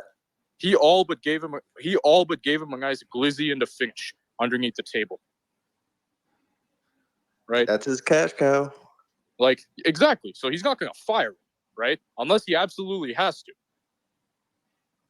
The problem is, though, how does that look to the rest of the town? If you're somebody like a John Moxley or best friends, right? What do you think? This guy keeps starting shit. It's Hogan-esque, bro. Oh yeah, they are a lot like Bischoff and Hogan. But no, I think other people have their hand up, so I'm gonna let him go. You guys agree with what I'm saying? So I just want to make sure again, guys, if we're gonna talk, let's make sure we're raising hands, and just let everyone just even to give rebuttal, because I want to make sure that we don't get too over the conversation to where other people aren't getting the chance to speak. And then, so I agree with you though. I definitely think it is, guys. It is a culture thing, and it is a thing where, again, you could bring in Bully Ray, you could bring in The Undertaker, you could bring anybody you want to, but until the culture changes in AEW, and until they change the culture to where the veterans are respected and there's going to be repercussions for actions, and CM Punk even can't react without reactions, there's no point in bringing anybody in until they're going to change the culture and let that stuff happen. And with that being said, go ahead, Amanda, you got the floor. So what are we talking about? We're just talking about AEW altogether, and right now we're talking about CM Punk and just everything that happened and just the culture change and who they could bring in to change the culture. What just about the fact that All In had this big event, and here, and you got, again, MJF shined like a rock star, and again, he's being overshadowed by CM Punk's behavior. Anything you want to talk about? I mean, again, it's your time to speak now. Whatever you want to speak about, go ahead. I do think AEW should stop competing with WWE. They should what now? I think AEW should stop competing with WWE. And again, that's something we were talking about earlier. Again, it's like if these companies they need to learn from each other, like we were just talking about before. If WWE is so overly produced and it's a great thing to go to, with an AEW, it's more of a rock show and you feel like you're part of the show. And where WWE, it's overly produced and you kind of when to talk and everything else, and there's a lot of downtime. So I think if they could both learn from each other and move towards that happy medium of being better companies, then both products would be better all around together, and it'd be a big win for the wrestling business in general. And so again, I'm gonna give it back to Samuel, and then if Matt, if you want to speak, anyone else wants to speak, just raise your hands. Go ahead, Samuel, take it. It's really amazing, and like I've been on the space now for a couple of hours, and it's really shocking to see that we, no matter what we talk about, we still center it back to one person, and that's CM Punk. And it pains me to see that. I mean, the guy is like the draw for that company, and is Tony Khan's perceived bread and butter. But the way is handled is really crazy in the aspect of, like, the man gave him the keys to the kingdom. I mean, I believe that man broke the bank just to get him. And sometimes I get to sit back and, like, I want to reflect on it. I'm like, maybe with the way he came in and the way he was given power to do just about anything he wanted to do, he'd robbed the people that were there before him the wrong way. You had guys like Kenny Omega, you had guys like Cody Rhodes there, the Young Bucks. They don't really matter at this point because they attacked him. But like, you had guys that were there for years, people like the Jack Perrys of the world. They were already there for years. But immediately CM Punk came in August 2021, it's as if every other story took the backseat. It was all about Punk. It was all about what he had to do, all about what he had to say. If he's not on commentary, he's on this. And they gave him the keys to the kingdom. And you had someone like Cody had to sit back and look at this. I'm like, if I don't leave this place now, I might have myself to blame for this. And he fucking took his ball, left that company, and left everything he built. We all, whether fans would like to agree with it or not, with that man there, then that company was well structured. This leakage of information, somebody did this, and was not even there. I was even one of the people. I was really angry the very first time he was able to get a deal to get a reality show on about him and his wife, Road to the Top. And for the first time, we saw backstage clip of the wrestlers from AEW. And I remember watching one of the first episodes. I'm like, damn, I don't want to see that. We just want to know them every Wednesday night and on their pay-per-views. But that was the very first time we were able to be taken back. The curtain was able to open up and we were able to see how these guys were backstage. And it's as if it was from that very period, since that the reality show started. Like, everything was like, we started to know them. This was our friends. When I'm talking to this one, talking to this one, and then Twitter go AWire. It's really crazy how everything has come full circle in the aspect of, like, Cody thinking he was not going to ever get the opportunity to go back to WWE, and he went there and he's one of their biggest stars at the moment. And then you have someone like Punk that was brought in to be a star, and it's I don't know if it got to his head, or it's just that the fact that he has the leeway to do whatever he has to do. And of course, if I'm someone that I was already there and you come in and you think everything has to pass through you, I'll get pissed. And that, from Hangman Page to Kenny Omega to the Young Bucks, every single person has a problem with CM Punk, except those that are his friends. Those that will not get banned for coming on the show and all that. And it's really crazy. Not everybody's going to take your advice. Not everybody's going to appreciate your veteran takes on everything. These people are still young. These people have never. I think someone like Jack Perry, if he wants to tell you the truth, would not have ever dreamed to be on live TV. Because if Vince was still the only person running this world in pro wrestling, someone like Jack Perry will be the last person, except given an opportunity to go to NXT, which is no more, is no more a thing at the moment, in terms of size wise and all that. And you get to see someone like him get the opportunity to be on live TV, and you think a rebel like Punk will come and tell me what to do, and I will do it. Meanwhile, you are one of the shittiest person out there in the world when it comes to handling of situations and all that. So it's really hard for some. I believe it's really hard for some of those young talents to listen to Punk, talk to them about some certain things when he himself is the worst. So it's really crazy. And with the way they have placed him, I believe this thing is even out of Tony Khan's hand to even begin with, because it's as if it's what the network wants, that's what they get. Because the sole purpose of AEW Collision is based on CM Punk, and him being back now, everything runs through him. I mean, how can a wrestler, one pro wrestler, send home 3 pro wrestlers from a show not to appear? And we were hearing rumors that Christopher Daniels was sent home. The entire relation officer was sent home. I mean, it's crazy. The way it's as if he's the one bossing the entire thing.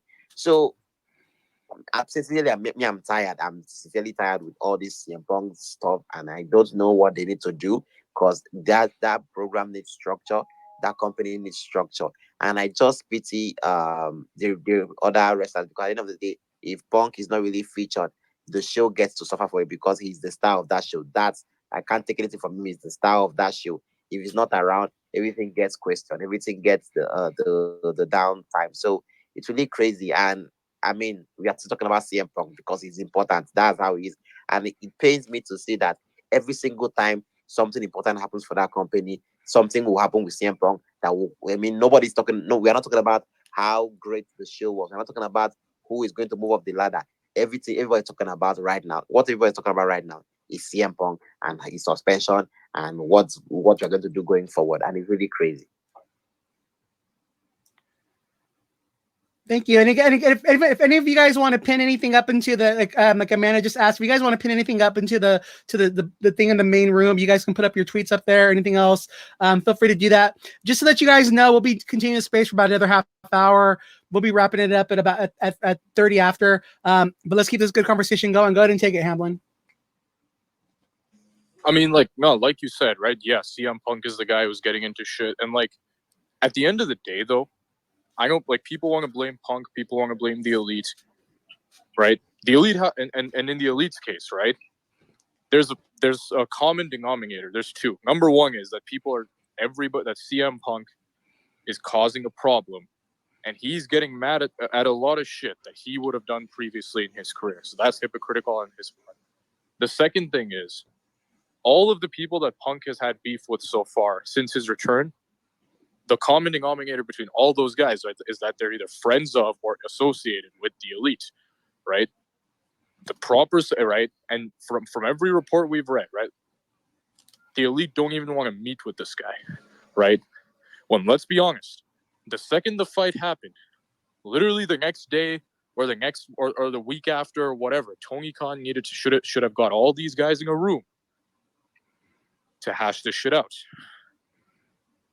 Right? The fact that they still haven't met, because that's the main cause of all this, right? It's not just CM Punk versus the Elite or CM Punk versus this guy or that guy. It's Team CM Punk versus Team Elite. And there's one guy who can fix all this. It's Tony Khan, right? It's an issue of a lack of leadership, right? At the end of the day. Because if Tony Khan put his foot down and told these guys, hey, look, I'm not dealing with this shit no more. You guys need to make peace or get the fuck out, right? That's what he needs to say, and that's what he has to do, because at the end of the day, right? Even if he serves his suspension, he comes back. You're going to repeat the same cycle. Well, this is what's going to happen, right? We know how CM Punk is. Confrontational guy is not going to change, right? This is what's going to end up happening. I guarantee you, right? Fucking Evil Uno or Ryan Emmett or whoever the fuck, right? Some guy that the Elite are associated with are gonna end up being booked for like Ring of Honor on the same day as a Collision, right? So then it's gonna get to CM Punk that, hey look, this guy's on the show, and then Punk, because of how he is gonna be like, yeah, well, I don't want him on the show. And then after that, this wrestler is gonna come to the show. He's gonna be told he can't be there. He's gonna leave. The story's gonna leak to the dirt sheets, right? And then Punk's going to go confront this guy, and the next time they're under a roof, something is going to happen again. And you're just going to repeat the cycle and be where we are right now if nothing changes, right? It's on Tony Khan to get all these guys in a room together and hash their shit out. And no, before people say it, that does not mean they don't have to work together, right? But they have to agree to a truce and to be able to work in the same locker room as each other, right? Because otherwise, the shit's not going to work. Like, how ridiculous is it that you have to put grown men on separate sides of the building because they don't want to be around each other? This is because that's like I said, they need that authoritative figure who they're going to respect and who they're going to fear. Who's going to make them No, but it's not a figure though. It's their boss. At the end of the day, it's the guy who writes the checks. It's on him, right? They can bring in whoever the fuck they want, and this is what people are mentioning. We keep saying Yeah, but we're right. This is what we keep saying. Yep, go ahead. They have these people. They already have people that he put in talent relations. Tony Schiavone, Pat Buck, right? For those who don't know, Pat Buck's one of the best wrestling trainers of the 2010s. Leroy, I'm pretty sure you can back me up on that, right? Yep, he trained MJF to be acclaimed. No, not just MJF and the Acclaimed, and Brian Myers, right? Yeah, not MJF and the Acclaimed, Chris Statlander too, right? But like, right, people like that. They have people like Mark Henry, Big Show, somebody like Christopher Dens. They already have all these guys in these positions. It's not working because at the end of the day, right? Their rules don't apply to somebody of a caliber of a CM Punk or a caliber of the Young Bucks, right? Because at the end of the day, CM Punk is more valuable to that company financially than those guys are. So whose side is Tony Khan going to take? Right? And that's what I'm saying. It's the Tony Khan issue because he needs to be the guy to do this shit. Otherwise, we're just going to be right back here in a couple months. Guaranteed. Go ahead, Amanda. What is everyone's favorite wrestler? I can't answer that question. Honestly, for me, it's I love the Acclaimed. Like the Acclaimed are my guys. And then Moxley and MJF. I mean, there's so many. Go ahead, Matt. Nasty Leroy's up there too. Nasty Leroy's my favorite wrestler too. Gotta give my props to my boy. Liv Morgan's my favorite wrestler. Cool. Go ahead, Leroy. Take the floor. They say in wrestling you supposed to not have supposed to stop being a fan once you're in wrestling, and when that person said that to me, I said, I'm not gonna do that. I'm gonna still be a fan, but I'm gonna still be a fan as a wrestler, because I feel like I tell any newer wrestlers or whatever that I see or aspiring wrestlers, once you get into wrestling, you're not gonna stop being a fan. You might have to calm down your actions that you do on the internet, and this company and that promotion and this wrestler and this wrestler, but you could definitely be a fan of a wrestler. Matter of fact, I think if you're not a fan of a wrestler, if you don't have none and you like, I don't want to be a mark or whatever, well, I think this is the wrong business for you, because there's lots of people I'm a fan of that I want to wrestle, that I want to. Well, you know what? I don't really wrestle because nobody wants me to see me wrestle. But I was just saying, like, as Mans Warner says, people that I want to fight, and there's lots of people that I want to fight. And so that being said, there's lots of people that I want to fight. There's lots of promotions that I want to fight in. And I always say I'm a fan of this promotion because if you're a fan of something, you go watch it even more. So my favorite wrestlers that I like to watch and would like to fight is it's currently going to be on Rampage, but he's been my favorite for years. I don't know how I found him. I think like I was just listening to like the Booker T Hall of Fame show, and he was talking about reality wrestling. And I just started checking out to see if they had a YouTube channel, and then ever since then I subscribed to their channel and seeing all their people. So I've seen like Brian Keith, and Mysterious Hugh for years. So I'm glad that they're doing big things. My favorite wrestlers to fight and watch is Joey Janela, Warhorse, Danhausen. I've always liked Orange Cassidy for years. I'm trying to think who else. I I've always liked Tyler Black before he came Seth Rollins. He was at my promotion that I found in 2005, 2006. I was like 2005. My uncle took me to was AAW, which I'm looking forward to wrestle with that promotion. Robert Anthony, Joe Alonzo, even that he be getting into trouble and he's still one of my favorites to watch. Who else? Even that rat bastard Donnie Janela. I mean, my bad. Donnie Primetime. I know he don't like to be called Janela no more. But yeah, Stunt Marshall, Brogan Finley, Effie, and who else? Oh yeah, Christopher Andino. Matt Cardona, right? No, I'm just kidding. No, Matt Cardona don't want none of me. He wouldn't be none of my favorite. Nothing. He used to be my favorite, and then started being a rat. Who else? Dylan McQueen and Effie. I know you had to do it. Effie, and yeah, those are my favorite that I like to watch, and I like to fight in the future. And those are my friends. Most of you guys are my friends, but also I've been to war with some of them. So if you hear all these names and you like, who are they? Go check them out. They are very talented individuals that need to be on somebody television or somebody company as a regular. So those are my favorites. And I just named a whole slew of people, but yeah, this is my first half. Can't forget anybody, all my SEC brothers, Matt Justice, fucking Manswater, all of them. So AJ Gray, all of them. And Juicy Finau and Jacob. And just what you just said, Leroy, again, I just want to, because what you just again, let's give our condolences out to the wrestling community for the loss of Bray Wyatt this week. Also, the loss of Terry Funk. Because what you just said when you were saying all those wrestlers, guys' names, they just remind me of Terry Funk because they would always say, if you don't know who Terry Funk is, he's probably your wrestler's favorite wrestler. So again, just a shout out to those guys and for what they gave to the business. And again, just thank you, Leroy, for joining us, giving us the side of perspective of somebody in the business. We appreciate you having us with the space. Go ahead, Betty. It just a quick little thing. Actually, it all ties in with being a fan and with Bray Wyatt.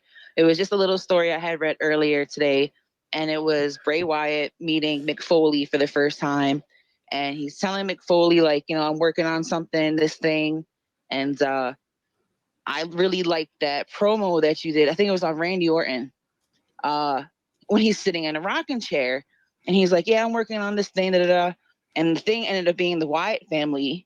And the whole rocking chair that Bray Wyatt, that whole idea came from watching Mick Foley cut this promo sitting in the rocking chair. So I read that earlier. I thought that all kind of tied into being a fan because it was Bray Wyatt being a fan and, you know what I mean, with everything going on. So I just wanted to throw that out there.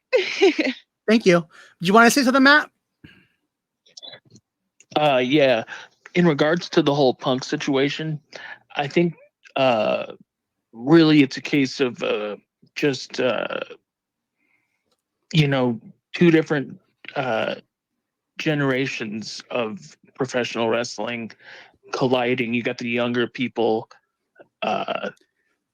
in their 30s and below, and then you got Punk and FDR and the such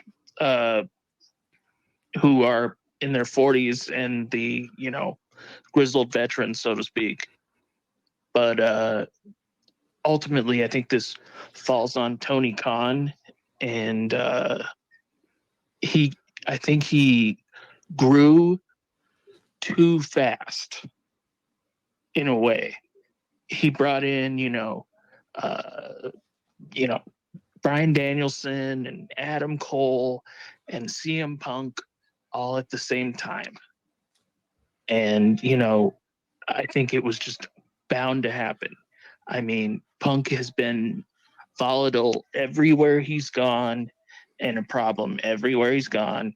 And when you have a legend like Triple H telling you something like that, and you just, don't even bat an eyelash at that, it's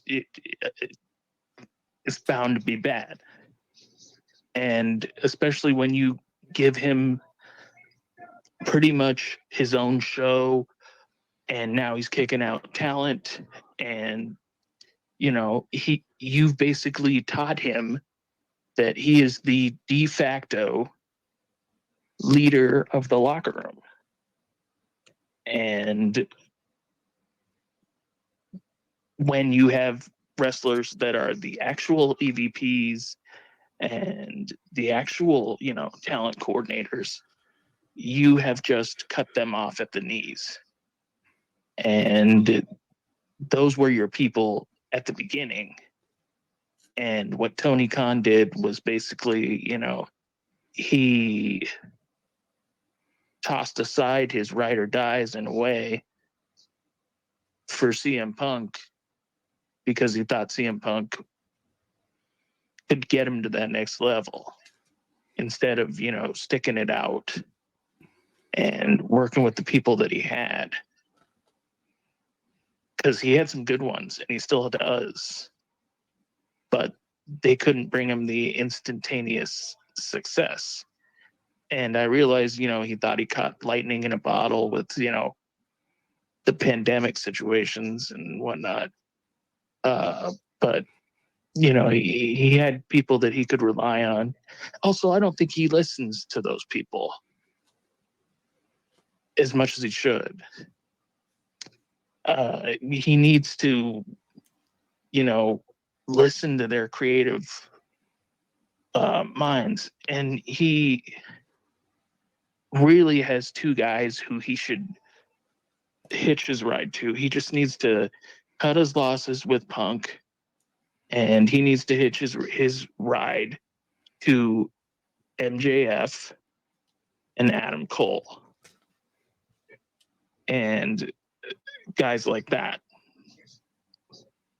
because those guys are going to be around after Punk. Punk is injured all the time, and I think it goes back to being Tony Khan being a little bit of a, I kind of look at him almost like an Elon Musk type. He's just, all over the place. He does things spur of the moment. Sometimes he doesn't think out the consequences. So that's just my comment on that situation. Man, again, that was some sound. Again, I love what you had to say. Thank you for chiming in and sharing what your thoughts were. Appreciate that. Go ahead, Leroy. Go ahead, Leroy. Oh, okay. I wasn't even at the fucking mic. Now, on the you swerved me into the Terry Funk thing. In a good way. He swerved me into the good way because I was going to just say something about Mance Warner, which we was literally having a conversation about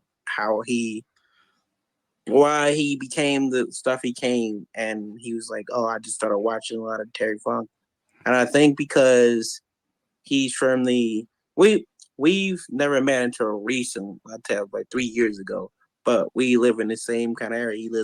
He's from Tennessee, out of Atlanta, but the thing was like, he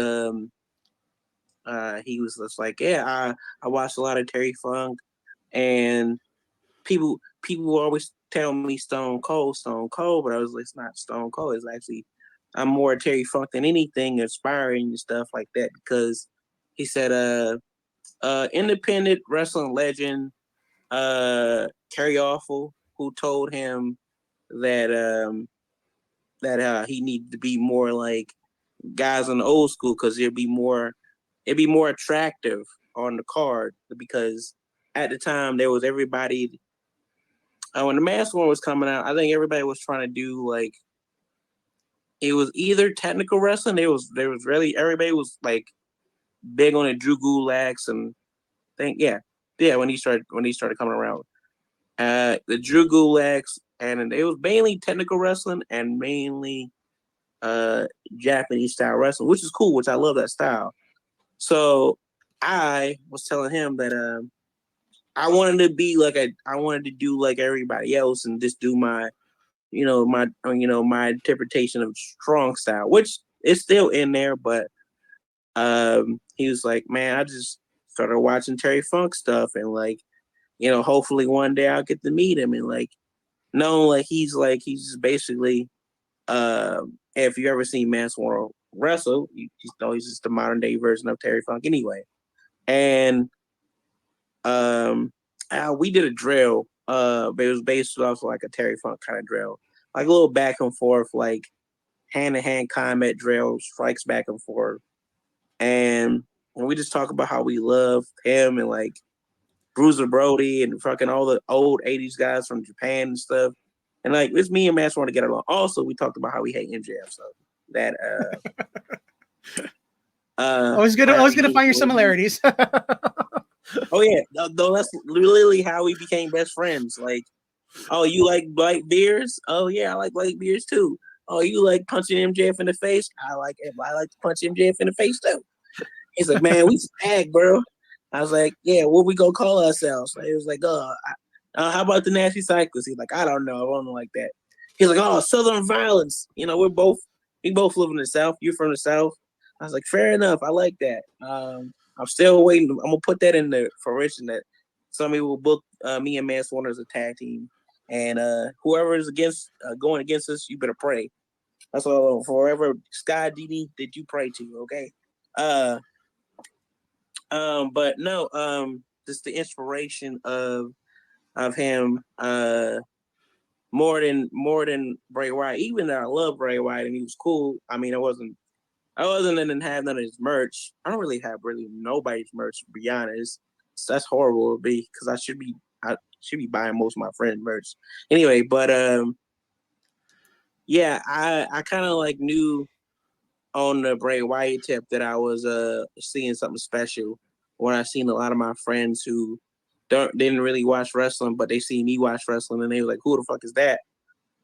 Mainly is the conversation, and they was like, I like this Bray Wyatt guy, so I'm gonna pay attention to him, and they literally got back into wrestling because of Bray Wyatt.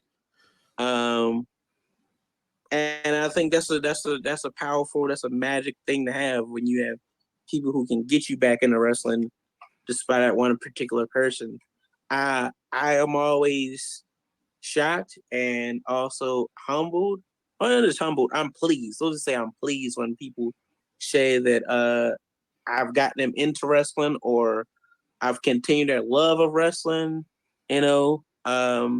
because they see me fight and stuff and they see me cut a promo or whatever. So I'm always excited. I'm not like clamoring for it, but like I have other people that wouldn't even be caught. I don't know if they'd be caught dead watching it, but it wouldn't be their selective choice. But they see me doing a thing, and that's pretty cool to have. So I know for Bray Wyatt, that a lot of people who did. I was already sucked in wrestling, so I think if I wasn't in wrestling, I probably would like Bray Wyatt. I think I would like him along with the favorites that I like. Like I just named all my people I like. Those are the people. If I was like growing up, if I was like 15, I would like all these people that I just named. And I just think about it like that way. Like, what would you like if you was a teenager? What would you like if you was first started wrestling? You don't even have to be a teenager. Who would you like? Who would captivate you and stuff? It was like, it all depends on who captivates you. It's like, and I think we kind of lose that in wrestling today. About who captivates you, who gets an emotional connection to you, like who, not just their style, whatever, but who are you just drawn to? Like the people I name, I'm drawn to for his fans, and also I've been to war with him. So it's like that's the style that I particularly like. I like a little bit of sports entertainment, comedy wrestling, but also like the brawling. I also like the hardcore stuff. I've learned through hanging out with Jimmy Lloyd and other people in GCW, mainly Jimmy Lloyd, is just explores me to deathmatch wrestling. And like I've always liked it, but I love it because I understand the art form of deathmatch wrestling, and it's not going to be everybody's cup of tea, but it's telling a story with weapons, and it's like a horror movie basically. But I'm not into horror movies, which is funny. And it's just like it's a different art form. So I always think like what draws you into wrestling, whether it's the sports entertainment, is it the fucking storytelling. This is the brawling. It's the death matches. Like you have to think like as a kid. That's why I always look at wrestling like so. But yeah, shout out to Terry Funk, man, and Mance Warner, the modern day Terry Funk, and I stand by that. At me if you want to. I'm gonna still tell you the same. Thanks, Leroy. Go ahead, Sam, really quick, Sam, and then we'll let Wood speak really quick. So just a couple minutes because we're gonna be wrapping it up too. Just want to get you last two guys in to speak. Go ahead, Samuel, real quick.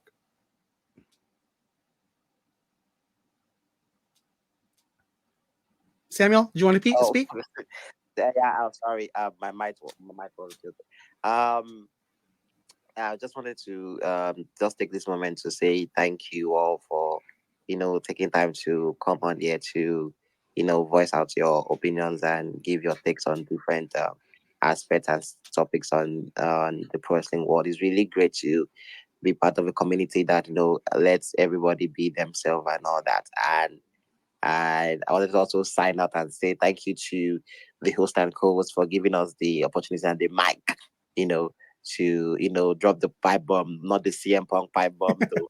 But I'm really grateful because over here I've been up, different time zone from you guys. It's already 5:25 a.m. in a.m. Thursday morning over here. So I mean, just having few minutes to have a full day, yeah. So it's crazy, but I really I love and I appreciate my time. Yeah, and I mean, I just pray for everybody to be okay, and then, I mean, thank you all so much. And again, thank you for joining us. We hope to have you back with us another time. Go ahead, Woods. I just wanted to say real fast, wanted to give Tony Khan a little bit of credit with all the craziness he's been dealing with this past week. The card he's put in place in a short week's notice for All Out is actually shaping up to be a card that I'm genuinely shocked in. So I just want to give credit where credit's due. Thank you. And again, then that's the thing. There's still a lot to be determined. Like we were talking about before you joined us. I mean, I wouldn't mind if we're not going to be getting the real world's champion on here. I wouldn't mind seeing, a women's world title match be the main event of All Out, kind of taking care of that criticism. He can always give us Claudio and Eddie if he has to break glass in case of emergency. But yeah, it's definitely shaping up to a good card. Chris, did you want to say anything real quick? You've been joining us the whole time. Chris, did you want to plug MV Streams for us real quick before we get going, or do you have anything to say? Pay a little, get a lot. NVStream702.com, the only place you should ever watch anything. Yeah, what's going on? Nothing. What'd you think of? What you thought of the show? Just again, wanted to check in with you. Appreciate you joining us the whole time. Yeah, no, I'll be honest. In the time since this space started, and now that I'm talking, I've probably forgotten most of it. And so I still maintain that Orange Cassidy ever speaking, it was a enormous mistake. As soon as Joni Lauer broke the China character not speaking, it was bad for business. And the way that they finally allowed the Orange Cassidy character to have a voice, I understand the people's concern about him being a main event, and I like Moxley's a main event, and it's going to be difficult to build a major show in a week after doing 81,000 in Wembley. So I understand the uphill battle in terms of the scheduling. But yeah, I just don't even know. I mean, Tony Storm had a good promo, but I'll be honest, I've forgotten most of the show, and I didn't think it was bad at the time. It was just background noise for me laying down, falling asleep. So waiting for Wardle to come out. Yeah, Oh yeah, I'm 28 minutes behind because it's been available on the East Coast. So yeah, I don't know what you thought. I mean, I've listened to other people's opinions, and so like I understand the criticism. I mean, I'm still going to be rooting for AEW even when things aren't going right. Yeah, I don't know. I mean, it is what it is. I probably won't watch. Is it a Saturday night pay-per-view. Sunday. So this week's gonna be a big week for wrestling. So they'll do Collision on Saturday, and then also and then WWE has Payback on Saturday too this week too. Right, So okay, okay. They're not going head to head, but but they are doing Collision versus Payback. Correct. Yeah. Got it. Okay. That helps me out. Then maybe I will catch the Sunday show. There you go. On MV Streams. Yeah, and 702.com, the only place you should watch anything. I've been told to stop using the promo code joke because apparently some people don't understand humor, but give Rob Nakamura, J Spec the host on Twitter, a follow and a message, and he'll hook you up with NB Streams. Because I don't even are theaters showing the I'll go to johandpromotions.com and find out and answer my own question. But just really quick, you guys, MV Streams is a great product. They sponsor a lot of our fellow podcasters on the Sage Network, and for $34.99 a month, you get all the pay-per-views. So I definitely recommend with AEW releasing all these new pay-per-views, definitely something you want to look into. Rob's a good friend, so we want to support our friends here. Yeah. But that's pretty much all I got. I don't know if there was a specific question. I don't know. No, I think we're good. About the suspension, is anybody? We don't know. Okay. We'll leave it up to the next time we all talk. To be determined, to be continued. John, do you have anything to say? Yeah, I was going to say, to answer Chris's question, some of the theaters are actually doing the AEW All Out pay-per-view. So. Okay. I might do that. That if you want to join me, I'm trying to figure out where I can watch. You'll buy the popcorn and the drinks. Yeah, no, I'll get free popcorn. I'm cheap, but a refill is free. So there you go. Nice. They still haven't brought it back at my theater. I'm kind of mad about it. But I'm generous when it comes to you. So there you go. I can't find any theaters that are currently showing it, so I will invite you to a venue once I know where I'm watching it. But I'll be honest, I'm not any more motivated after Wednesday night show to watch the pay-per-view than I was. Just, I mean, there's got to be a way to space these things out and to have each one, like, the Royal Rumble's my favorite match of the year, and I know that's coming every January. I'll watch my NFL playoffs. It's usually, if there's 2 weeks between the championship conference games and the Super Bowl, that's the Sunday, like the weekend in between, I'm going to enjoy the Royal Rumble. Like, I know what to expect from the other company. And then WrestleMania is obviously when they pull out all the stops, you might get 100,000 people. I'll probably even go to Philadelphia, even though, I've had my issues with that company for a long time. So I don't know. I'm not going to be tribal about it. I'm going to enjoy wrestling. Now that WrestleMania split up into 2 nights, I'll probably only do one of the 2 nights and just do a day trip to Philadelphia rather than try and stay there overnight. And then that means I don't know which night I'm going until they announce the card. So I don't know. I don't want to make this all about me, but just a few thoughts out there while maybe John, you and I should talk about the suspension stuff in a non-recorded space. Sounds good. Oh, hey guys, if you guys want to join us again, we'll be back on Sunday. We'll be out here at 3:00 Eastern time. We'll be doing our live podcast show. We'll be doing AEW predictions with that, and then after that, we'll be doing predictions for All Out. After that, we'll be doing a little bit of an open space. We'll be doing it again here. Live on Twitter Space at 3:00 Eastern time, 12 Pacific. And also we'll be back next Wednesday at 10 p.m. Eastern time after AEW night to talk about this. Again, thank you guys all for joining us today. You guys made this a great space for us. And again, we're just proud of you guys. Thank you for making a positive space where we can all talk and share our opinions. And we'll see you guys next time. Again, you guys all have a great night. Thank you guys for joining us.